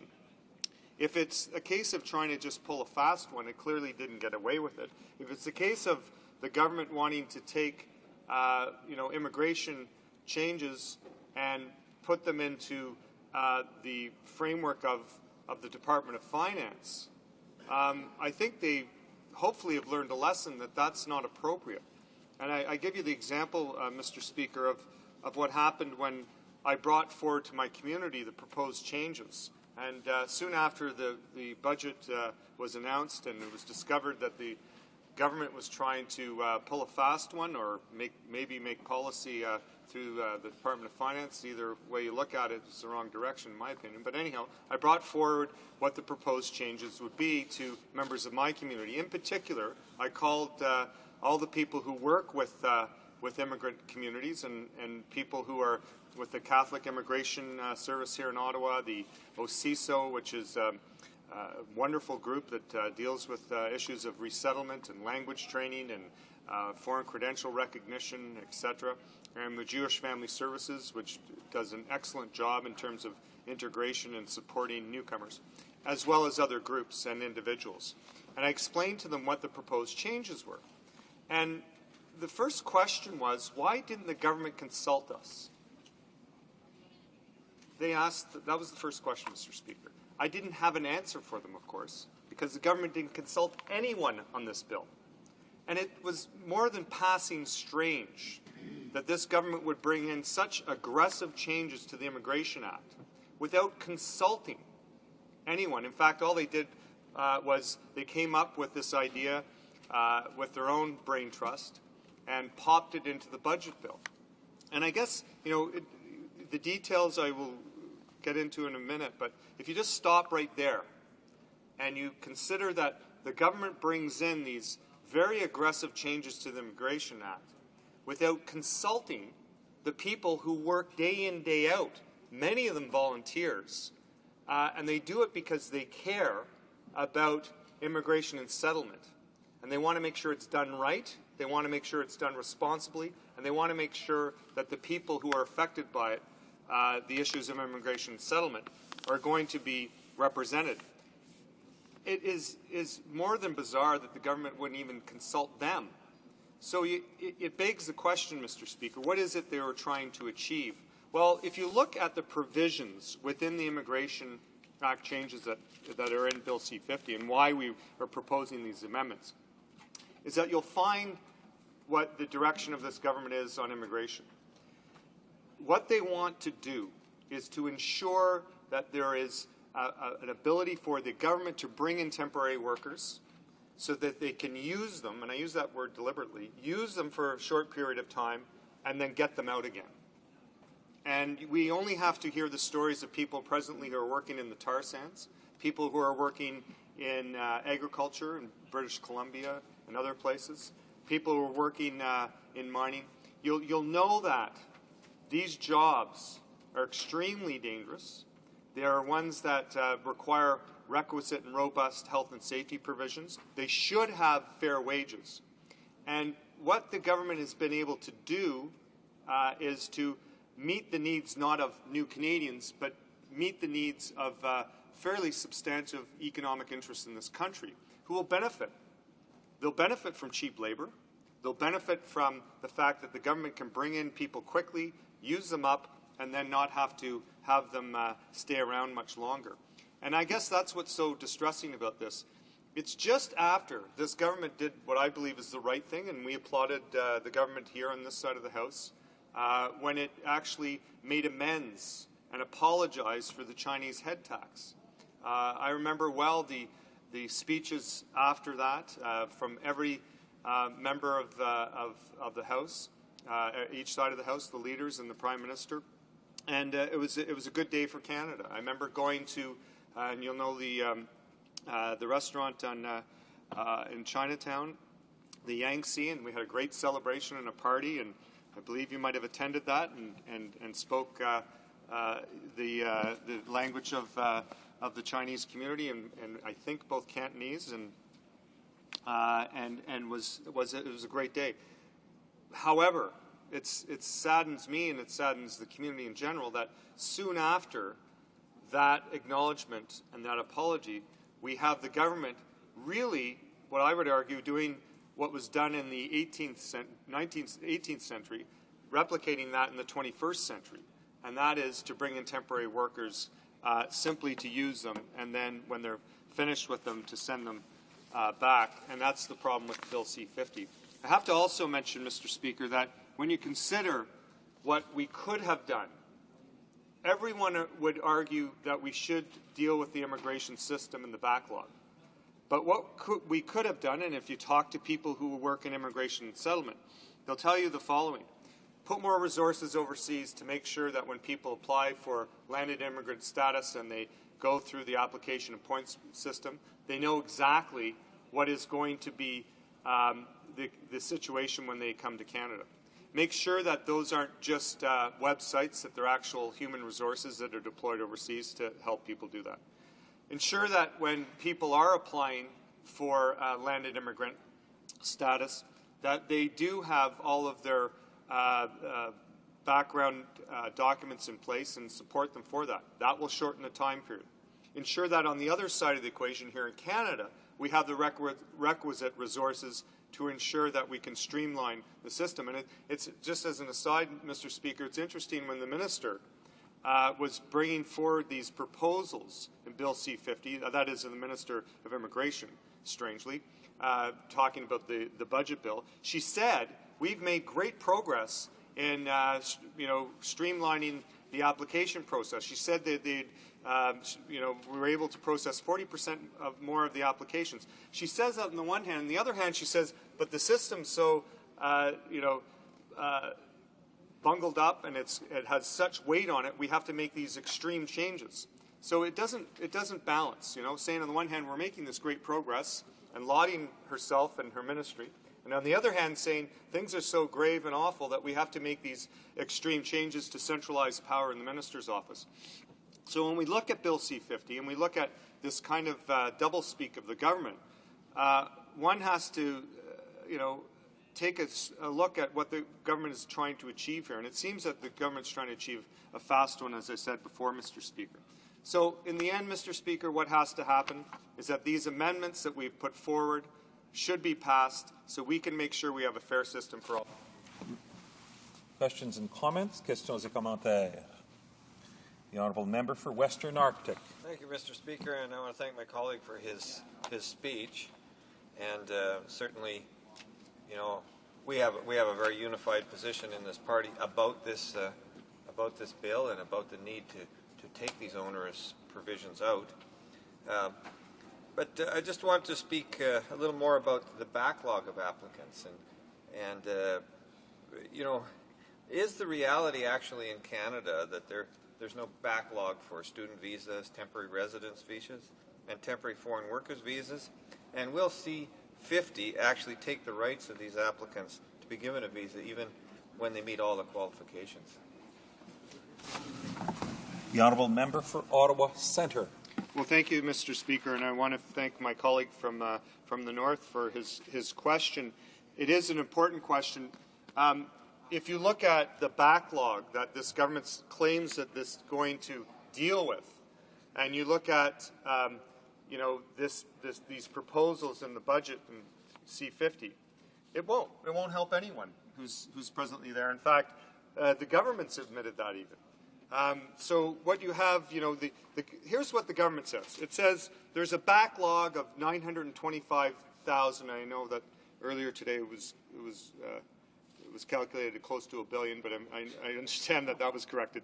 But no, we're talking about close to 925,000 people in the backlog. So fine, they say that that's the case, and we'll take them for their word on that. But the legislative changes will only affect applicants submitted after February 27th, 2008, and will have absolutely no effect, zero effect, on the backlog of 925,000. So not only does this bill not help the people it's purportedly to help, but the government has this problem of acknowledging that they have this backlog on the one hand, and they're bringing these changes in to streamline the system. You know, they should have, as I said before, consulted with the people who know about the system, the people who work every day in the system, and they would have found there's other ways of dealing with the backlog that are less onerous, that will actually open up the system and get to the people that we need to the places that they should be going. And I just, as an example, Mr. Speaker, we know that there's a challenge here, in fact, in Ottawa, to find a doctor, family physicians. We also know there are 500 foreign-trained doctors right here in Ottawa. That's 500. That study was put together more than a year ago. And so the other rationale that the government puts forward is that we need to bring in skilled labor, medical professionals, etc. Well, tell that to the people who are driving taxis here in Ottawa who have their foreign-trained credentials to practice medicine, but sadly can't because we haven't figured out how to streamline them. I guess my point is, Mr. Speaker, is if the government's making the argument that we need to streamline the system for the backlog, it's not going to work for that, or if it's for skilled workers, well, we already have the skilled workers here, and what is going to change with the system they have? They're simply saying, well, we're going to get more of them in. Well, what happens when they get in here? Until they've dealt with that reality, this bill has no place in this place, and it hasn't been thought out, and therefore it needs to be removed. And that's why these amendments have been put forward. Questions and comments? Questions et commentaires? Resuming debate, the honourable member for... we have a question from the honourable member from Esquimalt Warren de Fuca. 1 minute for both the question and the answer. Pardon me, sir? 1 minute for both the question and the answer. Thank you very much, Mr. Speaker. I'd like to ask my colleague, Mr. Speaker, whether he believes that the government's significant mismanagement of the economy, due to the fact that they believe that the evisceration of the financial and economic capabilities of Ottawa is somehow in keeping with their ideology, and that ideology they believe is good for Canada, but some of us would believe that that is significantly damaging to Canada, because the fact is that the government leadership believes that we are simply the sum of our parts, whereas many of us would believe that we are greater than the sum of our parts, and that's why a strong Ottawa working with strong provincial leaderships will enable us, our Canada, to achieve the potential that we can achieve. As unfair as it may seem, the honourable member for Ottawa Centre has 10 seconds to respond. I would always support a strong Ottawa, Mr. Speaker, and I believe that's something we should all be behind. We will now hear from the honourable member for Western Arctic, and we're resuming debate. Well, thank you, Mr. Speaker, and it's once again rising to speak on this bill, C-50, the Budget Implementation Act, and of course to the amendments that we've put forward here to try to bring some rationale into what's happening here in Parliament for the good of future immigration to this country. Mr. Speaker, I come from a part of the country which would, in the past may have not have been as, the prime target destination for many immigrants that come to Canada, but what we have seen over the last number of years is that has changed quite dramatically, and in places throughout the Northwest Territories and in the communities, immigrants are accepted and have come and faced, in many cases, completely different living conditions, climatic conditions, and have worked really hard to integrate themselves into Canada and into the burgeoning economy that we have in the Northwest Territories. This is something I think that we are grateful for, that people have come into our economy, live in the North, and work and support the development of our territory. That's a great thing. In Yellowknife right now, we have 27 different ethnic groups in the community that are clearly, as a result of this movement in immigration. But, Mr. Speaker, times are difficult even for people when they do fight their way through the process of getting into the country. We seem to have created in Canada a system where everybody who is an immigrant has to take so much of their time and their energy and their direction to fulfill their goals as immigrants to this country in terms of the paperwork and in terms of their ability to accomplish things like reuniting their families in this country. Mr. Speaker, my constituency office handles many cases every year and many of those cases are reference particular hardships that individuals have in establishing their lives in Canada because they can't get through the system. They can't get their goals accomplished within the system in a reasonable and decent time. The bureaucratic structures that we have there are not adequate to give them the kind of support they need to make proper representations in the immigration system, and that leads in so many cases to the Member of Parliament's office for assistance. Mr. Speaker, in the Northwest Territories, we have only one immigration officer, and that person has other duties to fulfill as well in terms of the enforcing other parts of the Act, and simply can't only act as a guide to the immigrants within the country who are trying to move forward with their lives. So we suffer from a huge shortage of the manpower required to make this system work better. And if it's the case in my riding, where we have a total of 43,000 people, and where we have other community groups that do their best to help out with the situation, or where we have a structure that I think in some ways is more amenable to supporting individuals at any time. The fact that this is the situation in my riding suggests to me that across the country this is even more of a problem.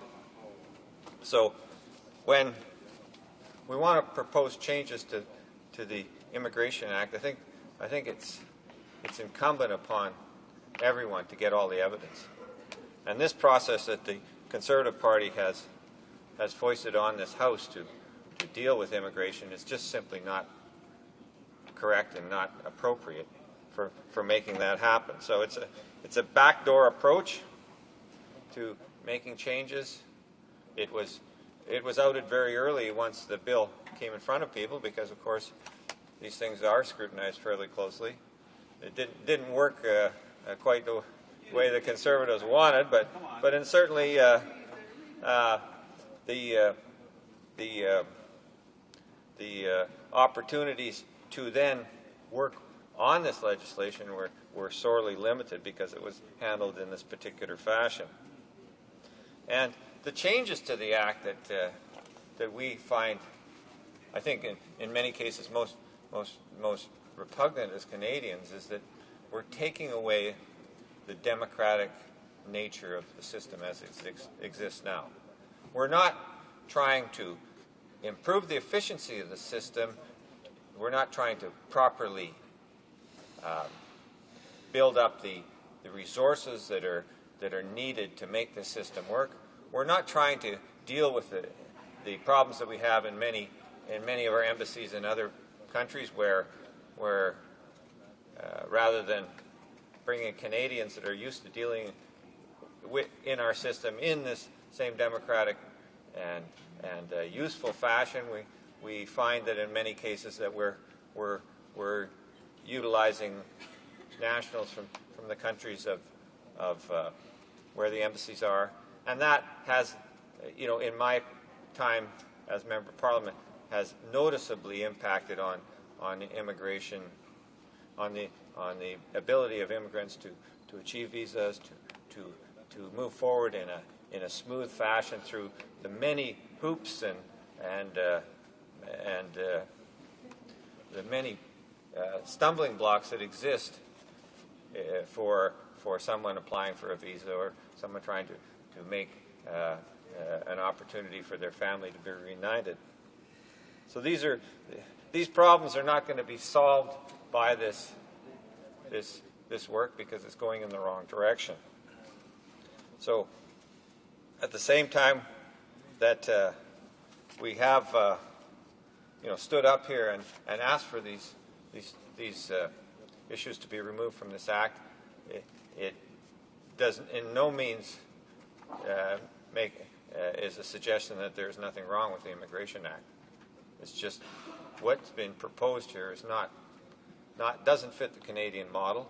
It doesn't address the resource issues that are quite clearly dominating many of the problems and leading to these huge backlogs that they have in the system. And Mr. Speaker, the Conservatives in their few years here haven't been able to even dent that backlog. In fact, that backlog has even gotten larger. So their solution here, especially this idea that we're going to have yearly quotas, where at the end of the year all the applications that are not part of the quota are rejected, I think is a really a bad thing. It's really a thing that will discourage people from coming to this country, that will discourage people from making applications if they don't match up to the very, there'll be constant intrigue in the department trying to find out where these different classifications of direction are going to go. All of this is going to lead to a complete breakdown in the system and take us away from the values as Canadians that we hold so much pride in, that in fact, idealistically, we send our armed forces around the world to try to uphold those in other countries. So what we're doing here is creating an arbitrary, authoritarian potential within the department. It's not necessarily going to be that. I mean, you could argue, well, the minister could be the most altruistic and wonderful individual that would not use the difference between may and shall in many of these points to discriminate against applicants, but human nature being what it is, we've found, I think, in Canada that the best way to avoid discrimination and the best way to maintain a democratic system is to have rules that match up to that. Mr. Speaker, it's a phenomenon that I see so much in Canada. We don't jump queues in this country. We just take our time. We fill the time that we have available to us, and I thank you very much, Mr. Speaker. The member is taking somebody else's time, so we'll have questions and comments. And the first question comes from the honourable member from Esquimalt, Juan de Fuca. Thank you very much, Mr. Speaker. I'd like to ask my colleague from the NDP, getting back to the economics of our country, because that is so central to the ability of our Canadians to have the life that they want to be able to provide for their families, and for us to be able, as Parliament and as a government on the other side, to be able to have the assets to serve our citizens.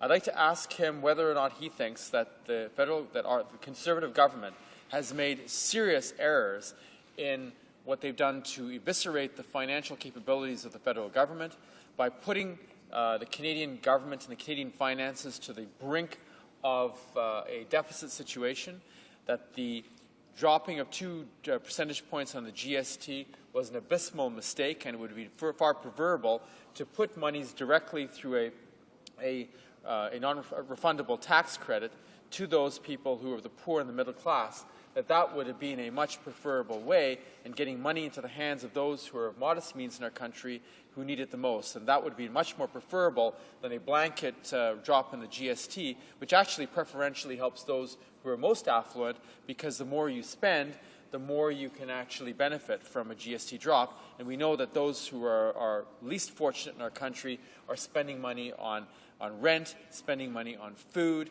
in other words, spending money that are GST exempt, and that the government has in fact made quite an immoral position and being quite cavalier and damaging to our country by so affecting the finances of our nation in such a negative way. The honourable member for Western Arctic. Well, thank you, Mr. Speaker, and thank you to my colleague for the question. But I guess, you know, we've spoken endlessly in the fall on our feelings about the changes in the tax system that were initiated in that mini budget in November. We're not in favor of them. We find that especially the corporate tax cuts that were made were wrong-headed. They were directed, and 50% of the corporate profits in this country are either made by the banks or by the oil companies. So we saw a huge infusion to that group. Now, what's happened in the last 3 months in this country, I think, is quite serious. We've seen now that the figures have come out that we have a 0.3% drop in the GDP. But at the same time, what we've seen in the resource industries is a huge increase in the price of resources. So we know that our gross domestic product has been inflated by the very high prices of oil and gas, fertilizer, all manner of resources.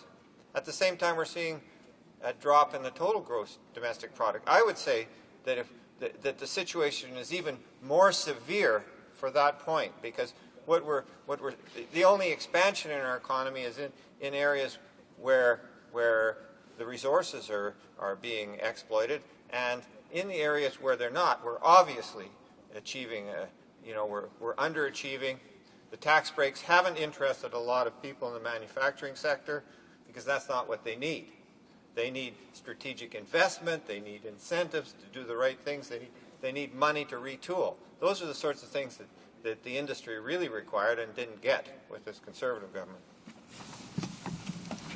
Questions and comments? So this will be a 30-second question. Thank you, Mr. Speaker. My quick question is this: does the member think that the Prime Minister's penchant for controlling his entire the ministers and his government through the Prime Minister's office is an entirely undemocratic and completely ineffective way to run the government of Canada and to run this country, and that what he ought to be doing is living up to democratic principles and giving his ministers the ability to do their job? The honourable member for Western Arctic will give a 30-second answer. I'd say the fault lies with the whole Conservative caucus in not standing up for their democratic rights in forming government. When they allow this situation to continue, whether it's through their leadership, I mean, you have a mass of MPs here that could be speaking out on it, and they don't. So it's their problem, not just the Prime Minister's problem. Resuming debate, the honourable member for Prince Edward Hastings is rising. Speaker, I very seldom get up just to offer comment until I hear something that really sort of does go against the grain of some personal values and principles and beliefs. And when I heard the member from the Arctic state that we are told exactly as each individual member and as a member of a caucus that we have to do exactly what we were told, I'm on record here in this House right now stating I have never been told what to do, how to do, or by whom in this House, in a caucus, or in this party. So I do believe that should be on the record as being straight. To suggest anything else is absolutely just simply propaganda that they wish to formulate for their own particular purpose. The honourable member for Prince Edward Hastings was not speaking on questions and comments, but on resuming debate. And now he is subject to questions and comments. Is the honourable member for Winnipeg Centre rising on questions and comments? No. Is the honourable member for Western Arctic rising on questions and comments? Mr. Speaker, this seems to be a rather odd way of conducting business in here, but I really do want to respond to the you have the floor. Member a question on his speech, because most of his speech, rather than dealing with the budget issues, was sort of an attack on what he perceived I said. I think if you'll check the records, Mr. Speaker, that Hansard will show that the question was asked to me about the nature of the Conservative government's control from the top down. What I said, if that's the problem, then the solution to that problem should lie with all the Conservative caucus. That's to me, that's part of the democratic process. If you have a party that you know, the conduct of a particular political party is not simply on the basis of the leadership. It's on the basis of every individual member within it. And that, to the honourable member, if you say that you speak up on these issues, or if the honourable member speaks up on these issues, I think that's commendable. Perhaps the honourable member would want to speak up now about what he thinks about the nature of democracy in Parliament. I want to thank the honourable member for Western Arctic for getting back to the third person and avoiding the second person. The honourable member for Prince Edward Hastings has the floor. Well, thank you, Mr. Speaker. I'm actually very, very proud and pleased and, quite honestly, humbled to be a member of Parliament. I've thought to many, many people that I have not only an obligation and a responsibility. And I can recall a mentor that I talked to many, many years ago. He said to me personally that he viewed a member of Parliament as having a position of privilege. And though some people might consider that privilege in the persona of perks, he said, actually, no, the privilege is in privilege and genuine area of responsibility. And as such, I take my responsibility, and I know most colleagues in this House, when they're not caught up in the partisan games, do take their responsibilities very, very seriously.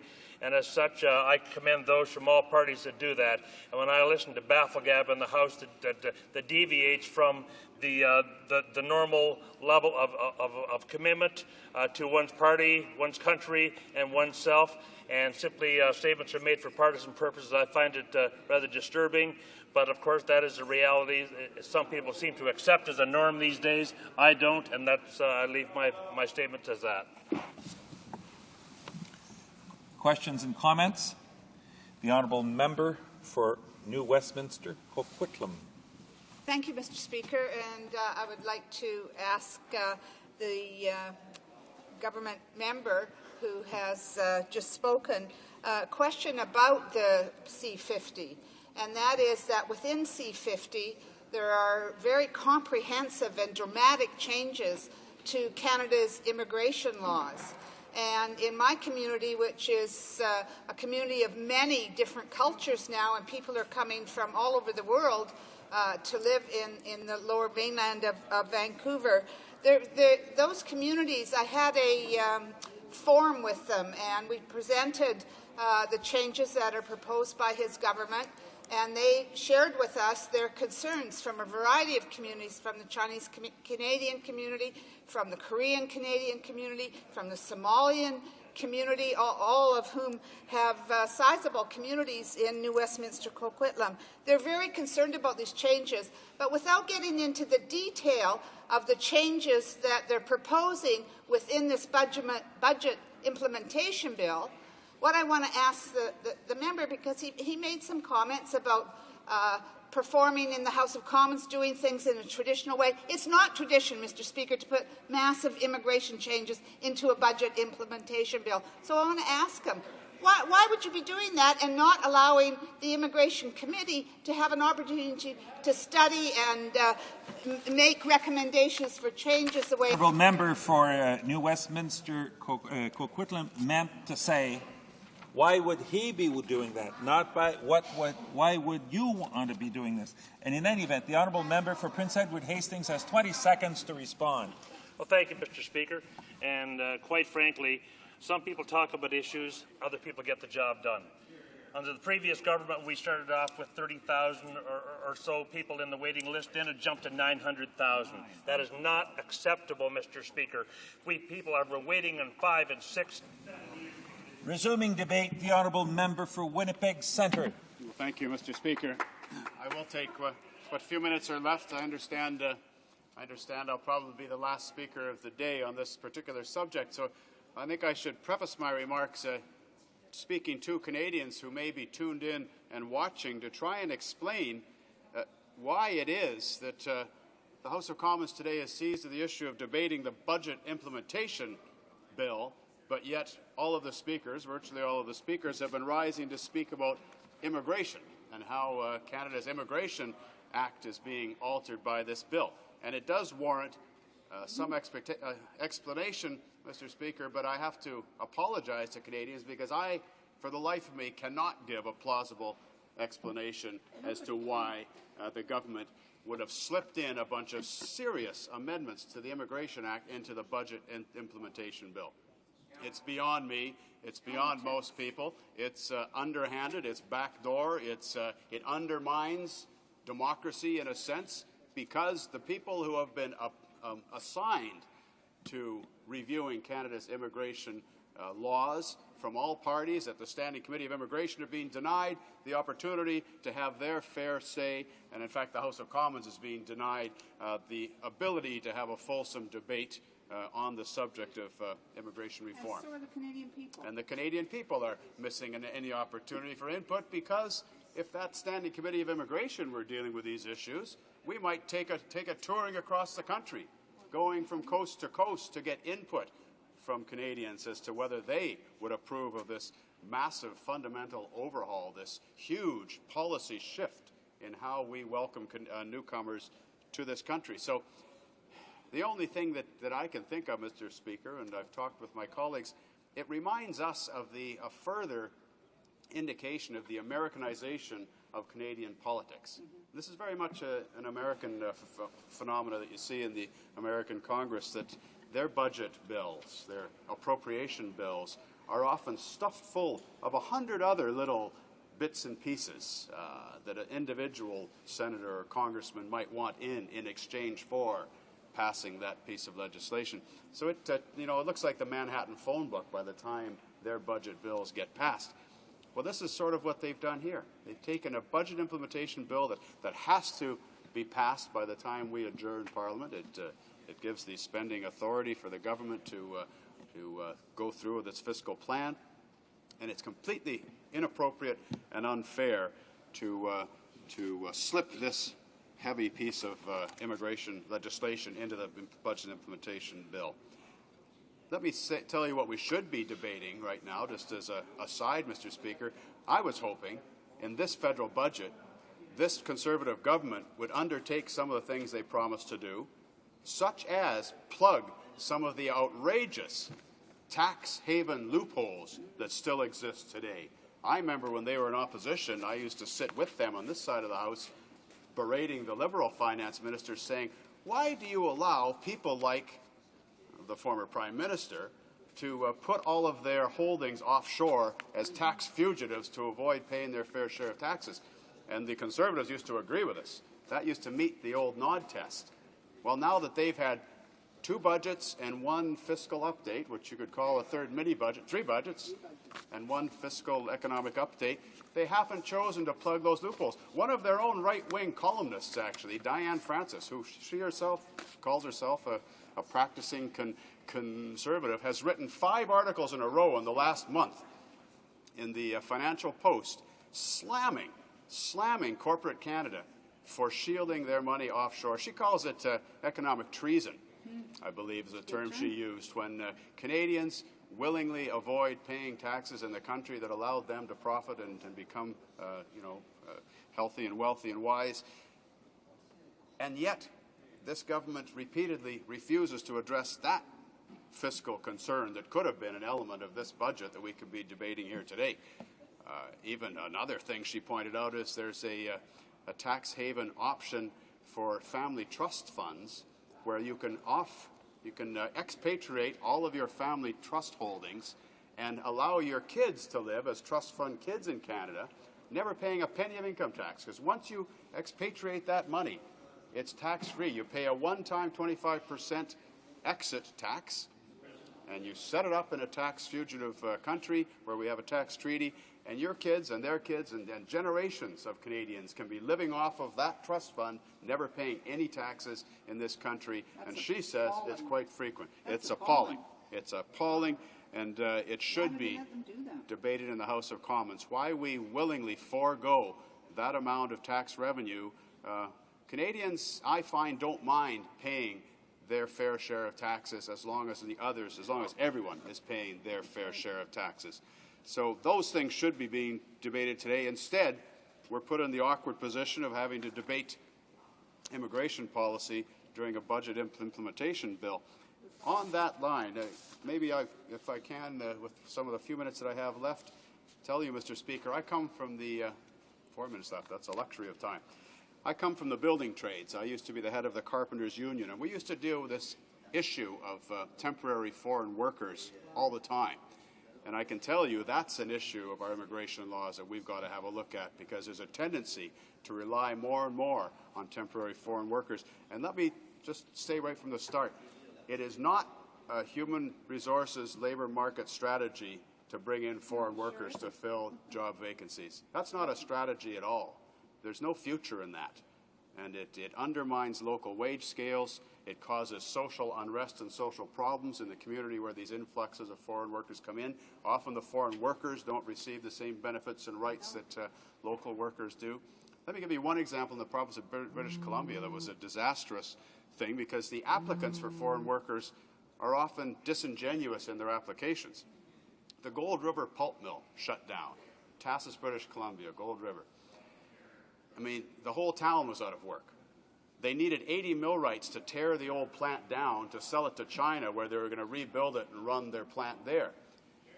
So there's 80 unemployed millwrights in town who built that mill. The millwrights in Gold River knew every nut and bolt in that pulp mill because they were the ones that put it together. But when the company that bought the mill wanted foreign workers to come in, he filled out all the necessary forms, and it says, "Did you try to find Canadian workers to do this job?" Right. Ticked off. Yes, he did. What was the reason you didn't use Canadian workers? And he puts down, and we've got a copy of this, the cost was too high. Ooh.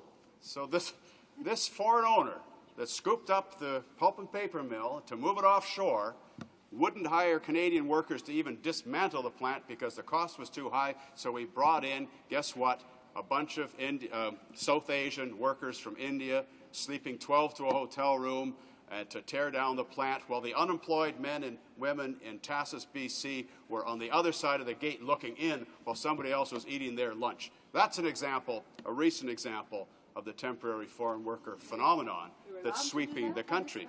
They got away with doing that, Mr. Speaker. Another example on the other coast, the Halifax newspaper. There we go. The Halifax Chronicle Herald was building a new printing press. Very high-tech, precision operation. It's a machine that's twice as long as this room, and it has to be leveled off to 1/1007 of an inch to the micron, so the paper rollers are running accurately. Well, the company, the Swiss company that manufactures the mill, said they couldn't find any qualified Canadian workers to do it. So the government of Canada let them bring in their own workers to install this. I mean, we're talking a couple of years worth of work, of high-skilled work for Canadian workers. Well, guess what? There was 800 unemployed Canadian millwrights in the Atlantic region alone. I know because they were members of my union on the job board, on the dispatch board from St. John's, Newfoundland, and Halifax, Nova Scotia, and St. John, New Brunswick. They were all sitting there unemployed while somebody else was allowed in to eat their lunch because the government of Canada accepted the word of this applicant to say that, I couldn't find any skilled Canadians. This is far too complex for the Canadian workers.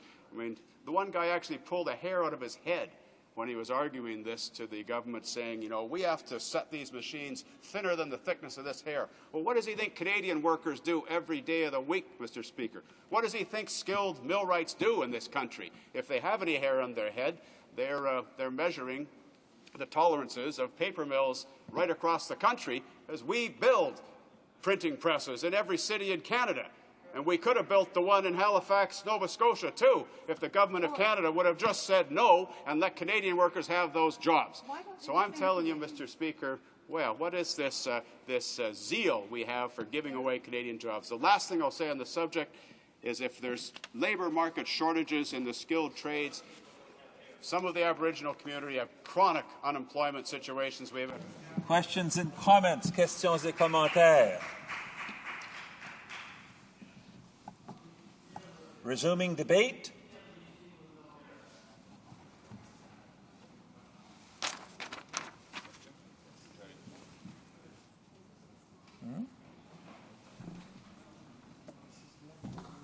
I think she's standing up. Debate. Is the honourable member for New Westminster Coquitlam rising on debate? Well, I could, Mr. Speaker. I had hoped to ask a question of my colleague from Winnipeg. I may have been too slow getting up. I will allow her to ask a question on the proviso that she's understanding that I'm turning back the clock. Thank you very much, Mr. Speaker. I appreciate that. I wanted to ask, I listened to my colleague from Winnipeg with great attention to the detail of his presentation here today.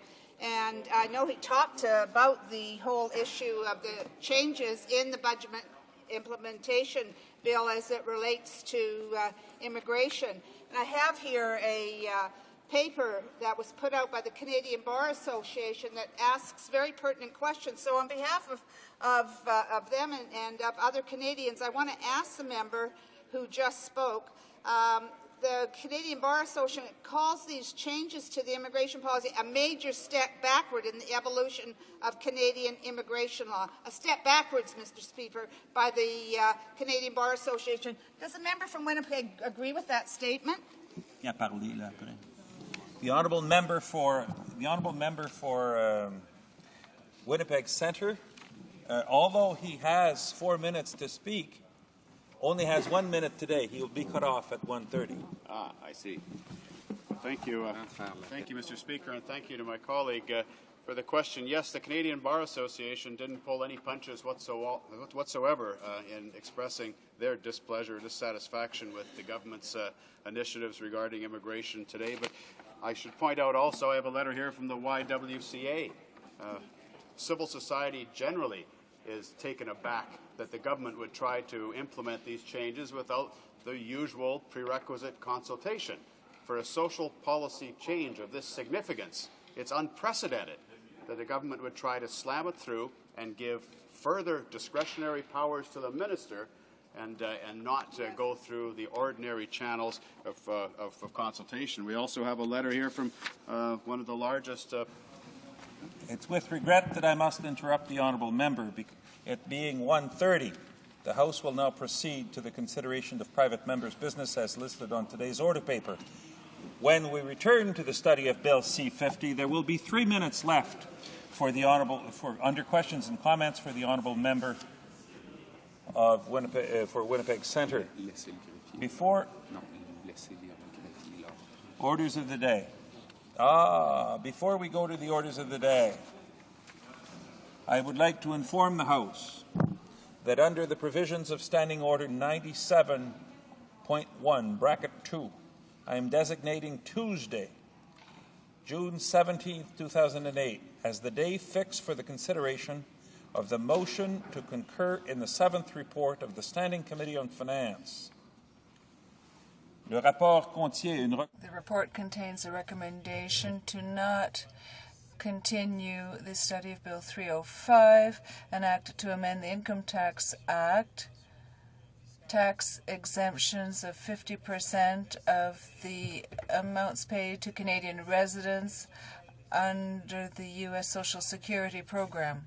On the motion will be held immediately after the usual private members' business hour scheduled for that day, after which the House will proceed to the adjournment proceedings pursuant to Standing Order 38.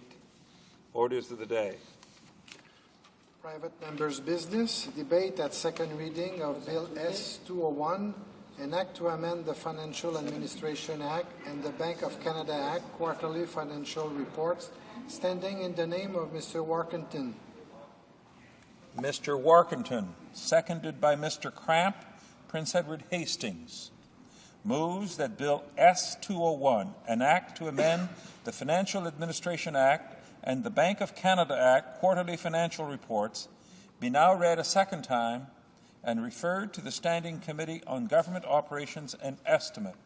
Debate. The Honourable Member for Peace River. Well, thank you, Mr. Speaker. I appreciate the opportunity to stand in this House again this afternoon and speak. This time it is with regards to Bill S-201. Mr. Speaker, before I get started, I just want to commend you and the other chair officers that have been working late into the hours of the night the last couple of nights, and yet you're here still on Friday afternoon, and so I'd like to commend you for your diligence in this respect. Today I'm here to talk about Bill S-201, the Act to amend the Financial Administration Act and the Bank of Canada Act with regards to quarterly financial reports. To begin, I'd like to commend the Honourable Senator who's brought this forward, the Senator HoC, who has been working diligently with respect to the matters that are addressed in this bill and issues of accountability and transparency that myself and the Senator share. I know that this bill actually had a previous incarnation in the Senate before prorogation last fall, but unfortunately it didn't get out of the committee before the prorogation, and so it has had to go through the whole process again. I know that the careful consideration that was conducted by our honourable senators in the other place, especially within the National Finance Committee, is greatly appreciated by all members of this House. Currently, actually my private member's bill, the bill C-428, is in that other place, and it's going through that same consideration, the same thoughtful process that I know that this private member's bill has gone through. So I'd like to commend the senators who have worked diligently not only on this bill and but also on my bill and many of my other colleagues' bills as well. Now, the bill that we're here to discuss is Bill S-201, which seeks to amend the Financial Administration Act and the Bank of Canada Act. And the requirements that will change are as follows. This will require that all departments, agencies, and parent Crown corporations will table financial statements on a quarterly basis. The bill will create a more transparent financial management system in government, and it will allow parliamentarians and really all Canadians to see the way that the government is spending money and ensuring that it's delivering programs effectively. Mr. Speaker, I wholeheartedly agree with the objectives of this bill. It will ensure greater accountability and transparency of government, the good, hard-working Canadians that pay their taxes on an annual basis, on a regular basis, and the people from my constituency really deserve no less. The objectives are really in keeping with our government's commitment to Canadians to increase accountability of government. Accountability is the foundation of Canada's system of responsible government. It is key to ensuring Parliament and all Canadians that in ensuring that Canadians and parliamentarians can ensure that the public resources are effectively and efficiently used. And that is why I am especially proud that the Federal Accountability Act that this government brought forward as its first piece of legislation provides Canadians with the assurance that the powers entrusted to government are being exercised in the public interest. But really, accountability doesn't stop there. It really is something that has to go throughout government. An accountable government also ensures that Canadians' hard-earned tax dollars aren't wasted. They make sure that they are invested in responsible and effective programs that meet Canadians' needs. In fact, the sound stewardship of Canadian tax dollars ensure that they receive value for money, and that is a top priority for myself and for our government. There have been some important improvements brought forward by our government in working to ensure that Parliament has the information that it needs to hold any government of any day to account. For example, we have made several improvements to the estimates documents to provide more meaningful information to parliamentarians and make these documents more user-friendly. The Treasury Board Secretariat has worked with departments and agencies to improve the quality of information presented for their individual requirements. And this has resulted in better information describing the nature of transactions, including the offset of new spending requirements through the use of existing spending authorities. In the past year, we've made other changes, including provisions of clearer summary tables, a presentation of gross financial requirements for each organization, and an explanation of the funds available to offset new spending requirements. These improvements allow honorable members in this House to get a better understanding of the government's spending plans and to ensure that they can hold the government to account. Mr. Speaker, we are also strengthening the oversight role in the use of public funds. The creation of a parliamentary budget officer is a long-realized dream of my predecessor, the member from Peace River that I replaced. His name was Charlie Pinson. After a decade of advocating for this officer of parliament that would provide objective analysis to the nation's finances, Mr. Kevin Page was appointed by this Conservative government as our first parliamentary budget officer, and that happened in March of this year. This is another move to realize a decade-long dream of advancing transparency and accountability within government that my predecessor had, and that I know many members of this House have been advocating for nearly a decade. This new Officer of Parliament was announced in Federal Accountability Act, and he is now included within the Parliament of Canada Act, and he has three main responsibilities. Number one, to provide objective analysis to the House and to the House of Commons and to the Senate concerning the state of the nation's finances and trends within the general economy. And number two, he has a responsibility to undertake economic and fiscal research for House of Commons standing committees. And thirdly, he provides the estimates of financial costs of proposed or currently things that are under consideration by either the House or the Senate, and he can be requested to look into things by either the members of the House or of the Senate. Actually, in talking with the new parliamentary budget officer, I had an opportunity to discuss the bill that's currently before us today, Bill S-201, and I can tell you that our new Officer of Parliament is very supportive of this new bill. It'll actually improve his capability of helping out members of Parliament and senators. In addition to the parliamentary budget officer, this government has recently implemented a new expenditure management system as well. This system will rigorously and systematically assess all direct program spending and operating costs of major programs. Further, all government organizations are required to conduct their program strategic reviews to assess how and whether they are, number one, efficient and effective, number two, able to meet the priorities of Canadians, and three, are aligned with the federal responsibilities. The first round of strategic reviews was completed in the fiscal 2007-2008 year, with departments identifying expenditures totaling some $386 million a year that are low-performing or programs that are no longer needing.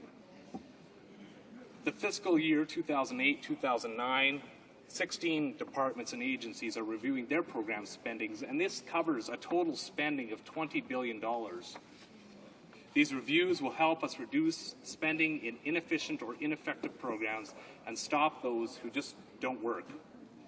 These will help to ensure that every tax dollars that we collect as government are spent and deliver the resources that are necessary to Canadians. And they will help us control the overall growth of government spending. This really is simply good management. It's the same thing that Canadian families do when they make sure that they are spending efficiently. They shift their priorities, and so they need to ensure that they're living within their means. And really, government should act no differently. And that's good management and good government, and it really is good leadership for Canadians. The first fruits borne by this more disciplined approach were announced recently as in the savings of $386 million, money that will be redirected to new initiatives within departments or within the government at large. And taken together with the key elements of this new expenditure management system, It will ensure that taxpayer dollars are well managed and that they are spent in responsible ways, and that management of doing this will ensure that the business of government is responding to the needs of Canadians. Mr. Speaker, let me now turn directly to the bill in question that we're talking about this afternoon. This bill also supports accountability and sound stewardship of all tax dollars. And let me explain how. By increasing the quality and frequency of financial reporting to Parliament and Canadians, the bill would ensure that they are informed of recent developments in government operations. As such, it would facilitate oversight with parliamentarians of government spending on a timely basis. It is imperative that we have the correct information in a timely manner in order to combat waste of money. Every dollar that taxpayers pay must be treated with respect, and it must be closely monitored. Mr. Speaker, let's step back for a second and outline how the current reporting system works. The government prepares a federal budget and summary financial statements on an annual basis. Then, the Department of Finance also publishes a monthly fiscal monitor that reports to the government's overall fiscal results. And while this report does contain some departmental information, it does it in such an aggregated way that it really only reflects government's performance overall. This bill in question would require that all federal departments, government agencies, and Crown corporations will have to submit, in addition, quarterly financial reports to Parliament. And this will be a substantial increase in the timeliness and the quality of information that's reported to Parliament. It is important to note that the Senate has already made some important improvements to this bill. For example, it was amended to require that financial statements are made public 60 days after the quarter end. And this will provide for a more regular reporting timetable while lessening the burden on organizations. It will also avoid the need to defer the release of quarterly financial statements during recess or prorogation. These are all amendments that I'd like to thank the honourable senators for making, because they provide additional transparency for parliamentarians and Canadians. I would also like to take this opportunity to explain that this government has been working diligently to strengthen financial management across the federal government. A sound system of financial controls improves this organization's ability to manage risk. In this area, we have taken a number of steps to strengthen both our policy and our practice. For example, by March 2009, we should have in place a renewed financial management framework and policies that clarify the responsibility and the accountabilities of deputy ministers and senior officials within government. In addition, our audit policy is strengthening public sector accountability, risk management, resource stewardship, and good governance by recognizing and bolstering internal audit function in a government-wide basis. This involvement ensures the independence of internal audit from line management by introducing 2 points. Number one, departmental audit committees, which will now include a majority of competent and experienced members drawn from outside the federal public service. And number two, the organizational independence of chief audit executives who will lead audit functions and must now report directly to the deputy head. Mr. Speaker, in conclusion, I want to ensure that there be no doubt that this government is committed to improving accountability and increasing transparency. We have proven that, not only in word, but also in action. And I will stand with the hardworking, tax-paying Canadians and support legislation like this bill that will ensure greater transparency for government expenditures. We support quarterly financial reports and the requirement by all federal departments, agencies, and Crown corporations. The measures that I have talked about today will provide Canadians with an open and honest government that they deserve, one that acts transparently, ensures value for money, and demonstrates accountability. I thank you, Mr. Speaker. Questions and comments?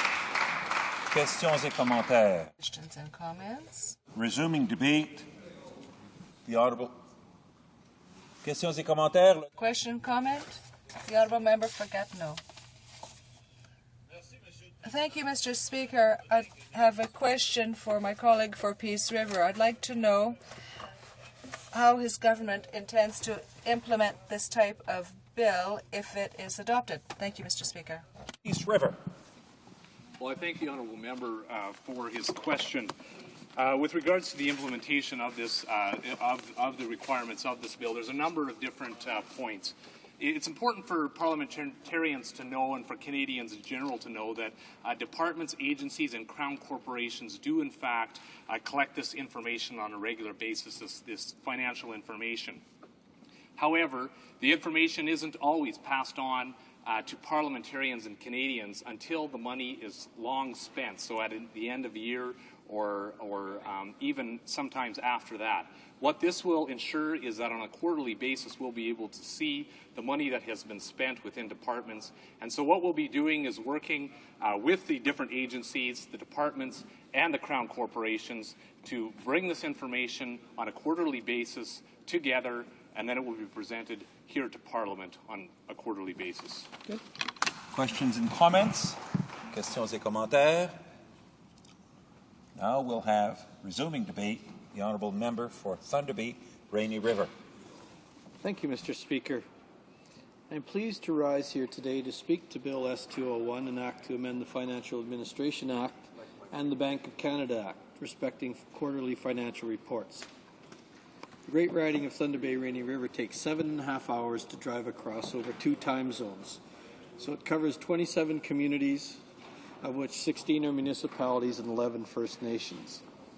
So the principle of this bill is certainly something that my constituents would support.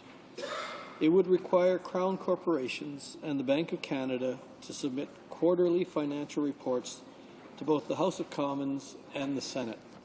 I don't see anything wrong with increasing the disclosure and the transparency of these corporations. In the riding of Thunder Bay, Rainy River, there's an expression that there are 2 times to plant a tree. One is 20 years ago, and the other is today. So is this legislation timely? I believe it is. Because as we see from time to time in this House, an annual report which raises some serious concerns about the administration of one corporation, Crown corporation, or another. Parliamentarians then jump into action to correct the problem. But of course, this is typically after the damage has been done.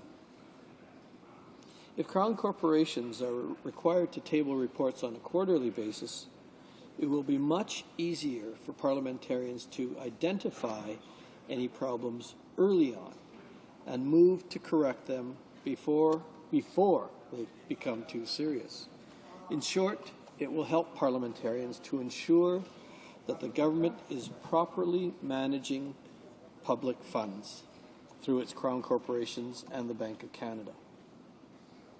Under existing legislation, publicly traded corporations, including our banks, are required to make quarterly reports to their shareholders, Mr. Speaker.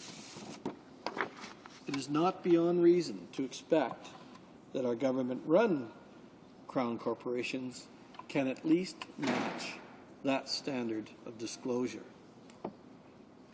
Let me give one concrete example of how this legislation will be of use to Canadians. One Crown corporation that many Canadians frequently want more information from is the Canadian Pension Plan Investment Board. As of right now, the CPPIB, like all other Crown corporations, currently tables one report annually. In that report, the CPPIB discloses all of its holdings so that Canadians can see where their pensions are invested. Unfortunately, if Canadians want an updated version of the CPPIB's holdings, they are out of luck. they have to wait until the spring of each year to see what has been bought or sold. If they call the investment board with a question, they are told to wait for the annual report. In the aftermath of the government's broken promise never to tax income trusts, many Canadians wanted to know how much exposure their pension plan had to income trusts. They could look at the last year's annual report and see that the CPP held over $1 billion in income trusts 7 months ago. But there was no way to know how much it held at the time of the Flaherty Income Trust Massacre. With S201, however, Canadians will hopefully be able to see an updated holdings list that is no more than 90 days old. There is, of course, an administrative cost to increasing to this level of disclosure. Quarterly disclosures at the Bank of Canada and our Crown corporations will certainly increase their workload, and they will have to dedicate more resources in order to achieve it. As the managers of public funds, we need to ask if the cost-benefit of Bill S201 is worth it for Canadians. My constituents would certainly argue that it is. And I trust that when this bill proceeds to the appropriate committee, the members there will perform such a cost-benefit analysis so that this bill can again be supported at third reading, of which I would be glad to do so.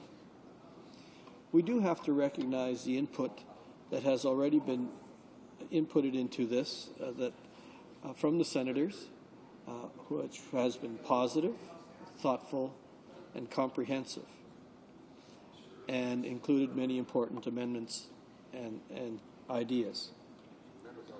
Now, with the income trust scandal, and I guess many people here are kind of trying to remember which scandal. We've kind of had a spring full of them. That looks like it's going to pass the previous record of the last Conservative government. Many people were hurt.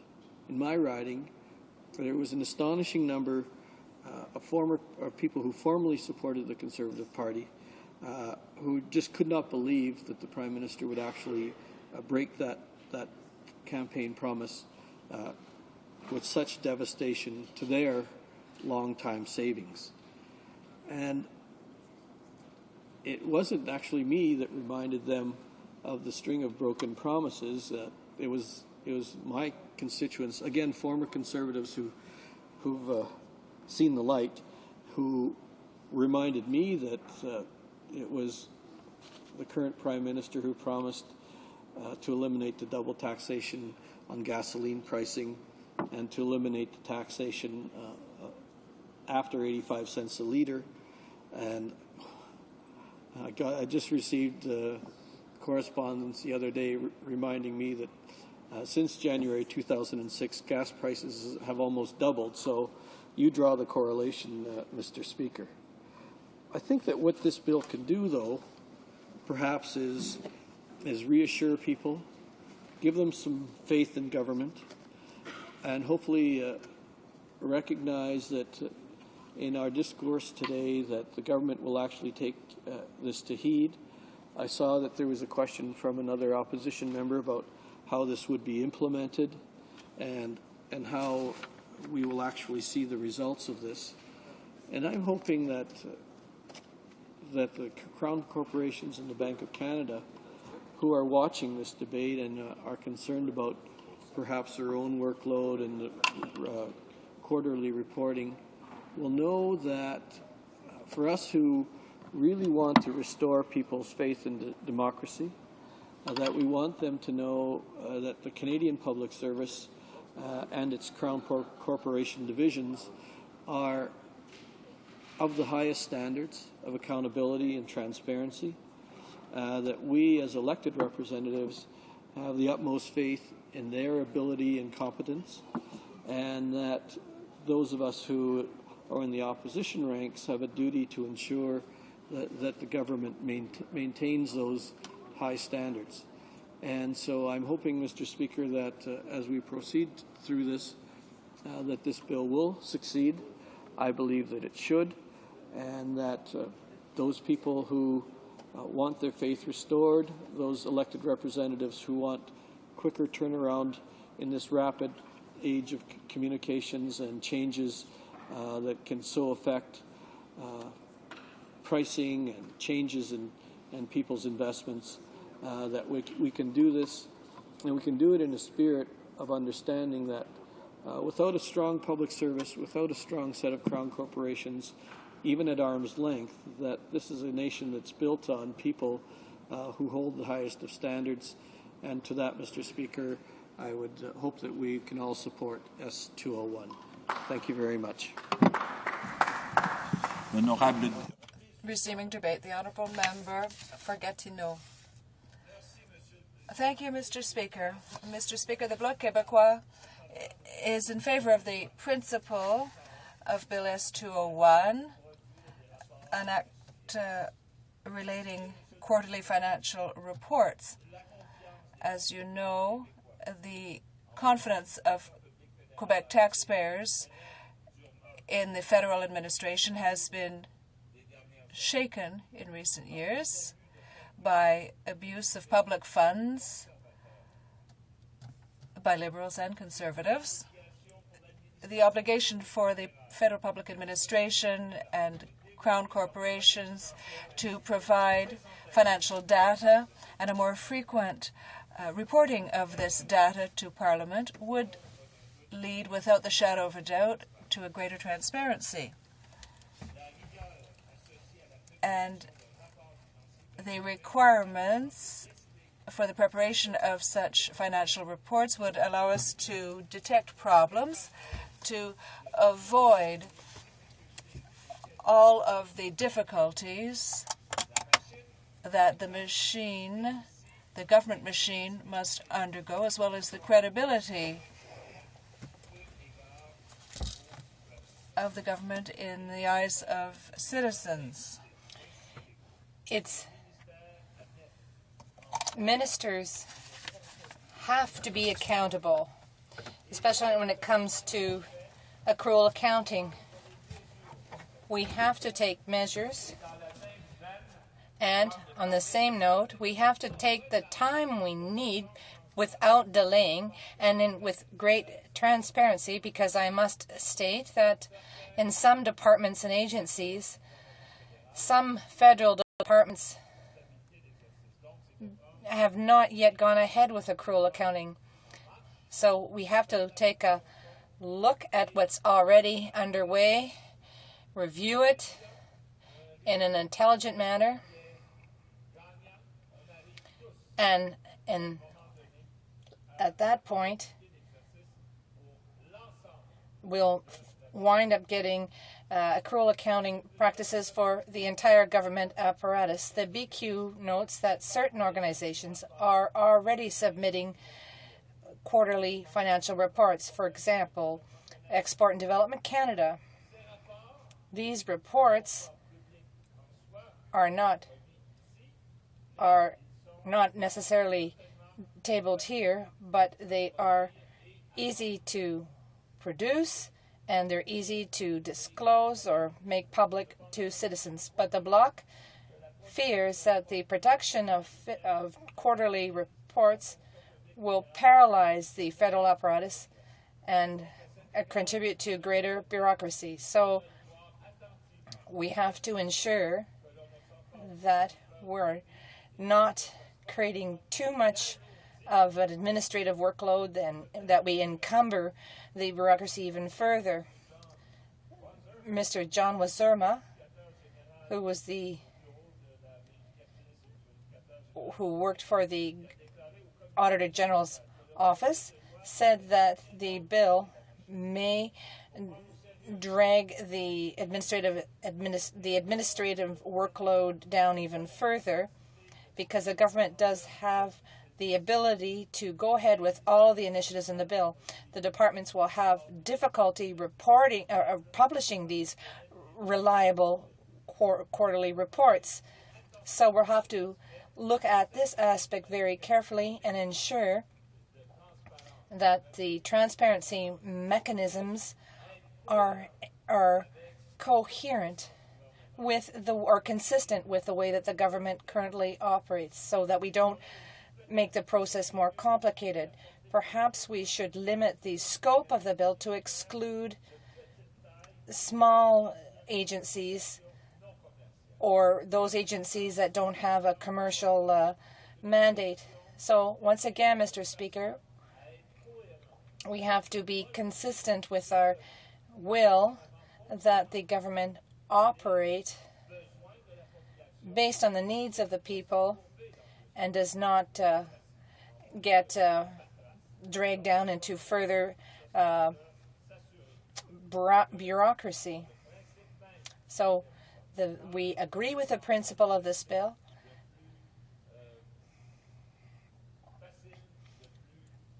We want to ensure that we want to make sure that the government apparatus is well oiled so that it can deal with this reporting feature.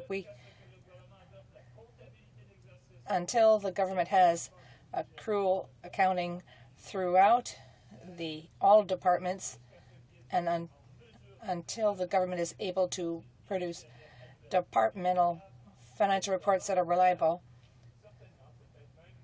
And I would add, it will be difficult to implement Bill S-201 in its current form.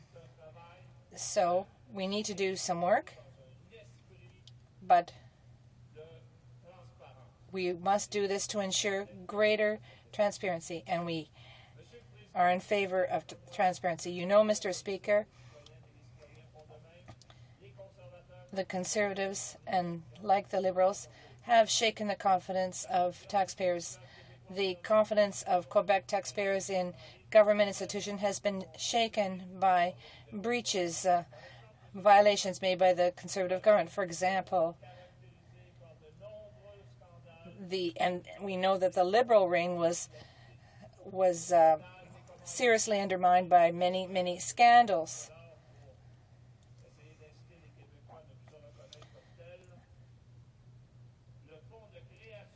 The job creation program under the Human Resources and Development was a program that had a lot of difficulties, and we know all about the firearms registry. The Conservatives are doing even worse, Mr. Speaker. The Public Works Minister doesn't seem able to deal with issues. More than $17 billion in military purchases were made without going through a proper tendering process, and that is totally unacceptable. Without any tendering process, taxpayers had to pay 4 times the price of this equipment. You remember in Montebello, these are the Conservatives who did 2 polls per day. They're the champions when it comes to polling. Yes, the Conservatives managed to go beyond the expenditures of the Liberals for polling. There are more and more contracts. The Minister of Finance said that he even awarded a contract of $122 million to Mr. Hugh McPhee, a former assistant to Mike Harris. André Hervé, a former Conservative minister under Brian Mulroney, a chemical engineer, received a contract that wasn't bid for $500,000, $500,000, to act as a senior negotiator for Northwest Territory transfers. Mr. Speaker, and what about partisan appointments? The Prime Minister has made dozens of partisan nominations at every level of the government apparatus. He denounced this activity when the Liberals were in power. But we can see that Liberal or Conservative, it doesn't matter. Elvin Emerson a former Reform MP and former employee of the current Minister of Agriculture, was appointed to the head of the Canadian Grain Commission. Leo Zuckas was a fundraiser for the Conservative Party, and you know where he was appointed to the Via Rail Board. William X, a special counselor to the Prime Minister and former Chief of Staff for Don Mazankowski in 1991-92, he was named as an RCMP commissioner. Gwen Morgan, he is in Howard Bruce, a former candidate for Portneuf. He was appointed to the Canadian Transport Appeal Board. These are all, so you can see they act in the same way. And this flies in the face of transparency. The Liberals put us in a horrible situation, and they're going to be punished for a long time. They were so badly tarnished by the sponsorship scandal. Thank you, Mr. Speaker. The floor. Well, thank you very much, Mr. Speaker. And I'm pleased to rise in the House today to speak for the NDP on Bill S-201. And we had a discussion at our caucus about this, and we certainly support the principle of this bill, the idea of having quarterly reports for all departments and other agencies is something that does increase the transparency, the openness and the accountability of the federal government. So we do think that that's something that needs to be emphasized.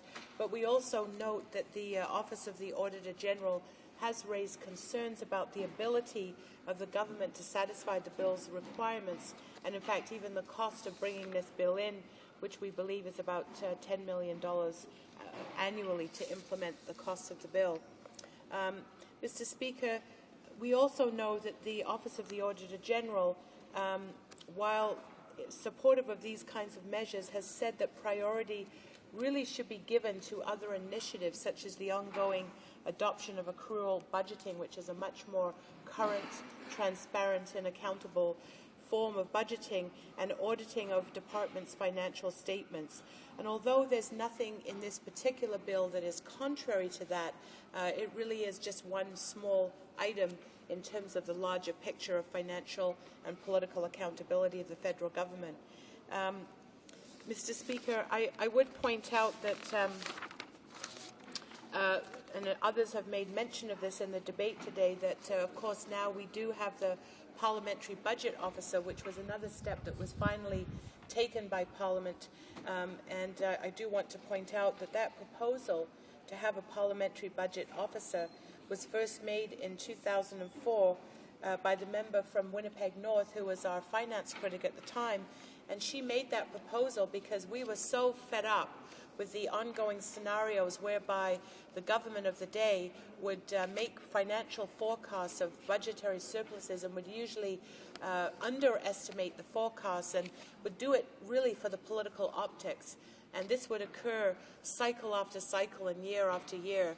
And so our finance critic, the member from Winnipeg North, at the Finance Committee made some very strong proposals that was adopted by the other opposition parties of the day to bring in a parliamentary budget officer.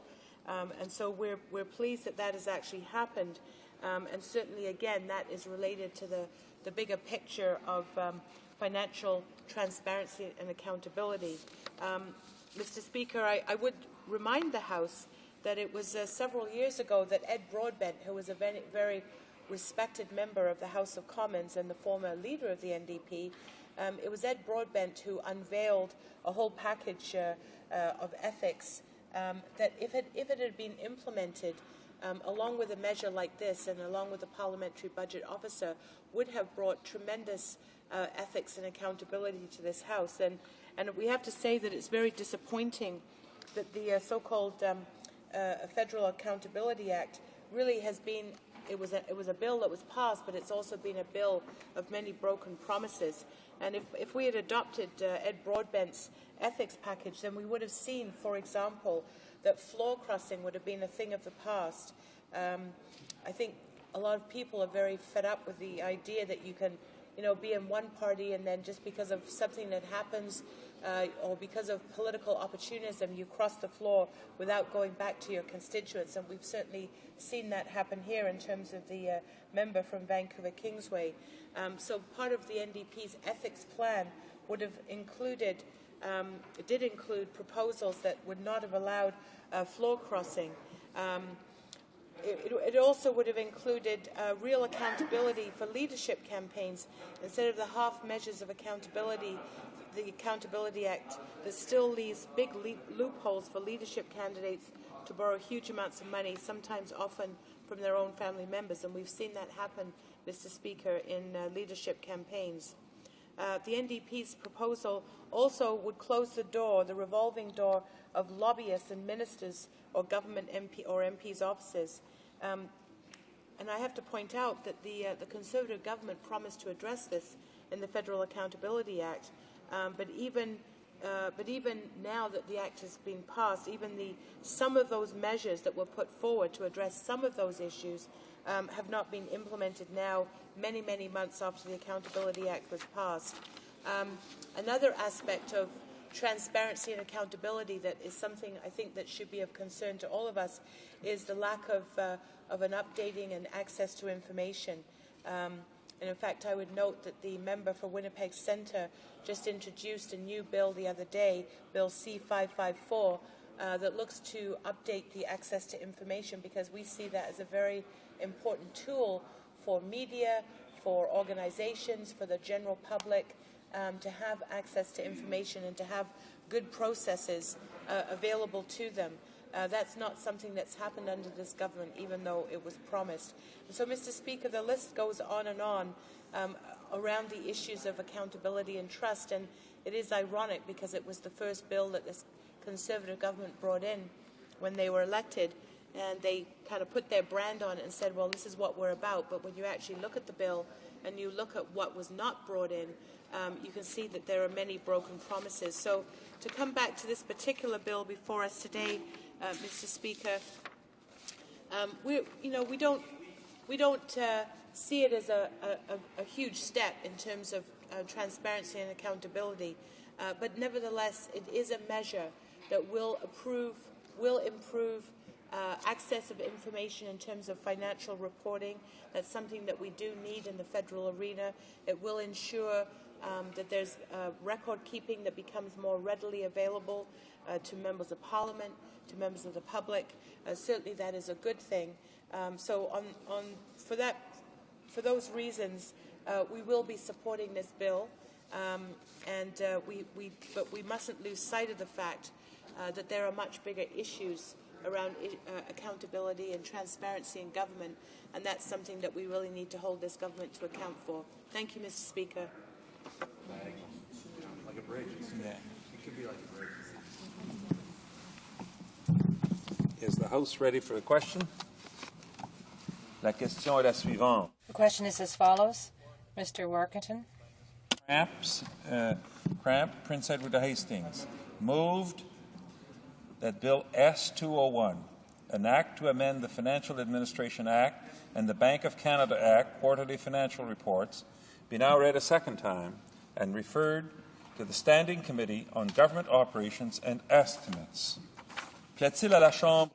Is it the pleasure of the House to adopt the motion? Accordingly, it's carried. Accordingly, the bill stands deferred to the Standing Committee on Government Operations and Estimates. Second reading of this bill. Deuxième lecture de ce projet de loi. Comme il est. It being 2:16, the House now adjourns until Monday morning, 11 o'clock, pursuant to Standing Order 21.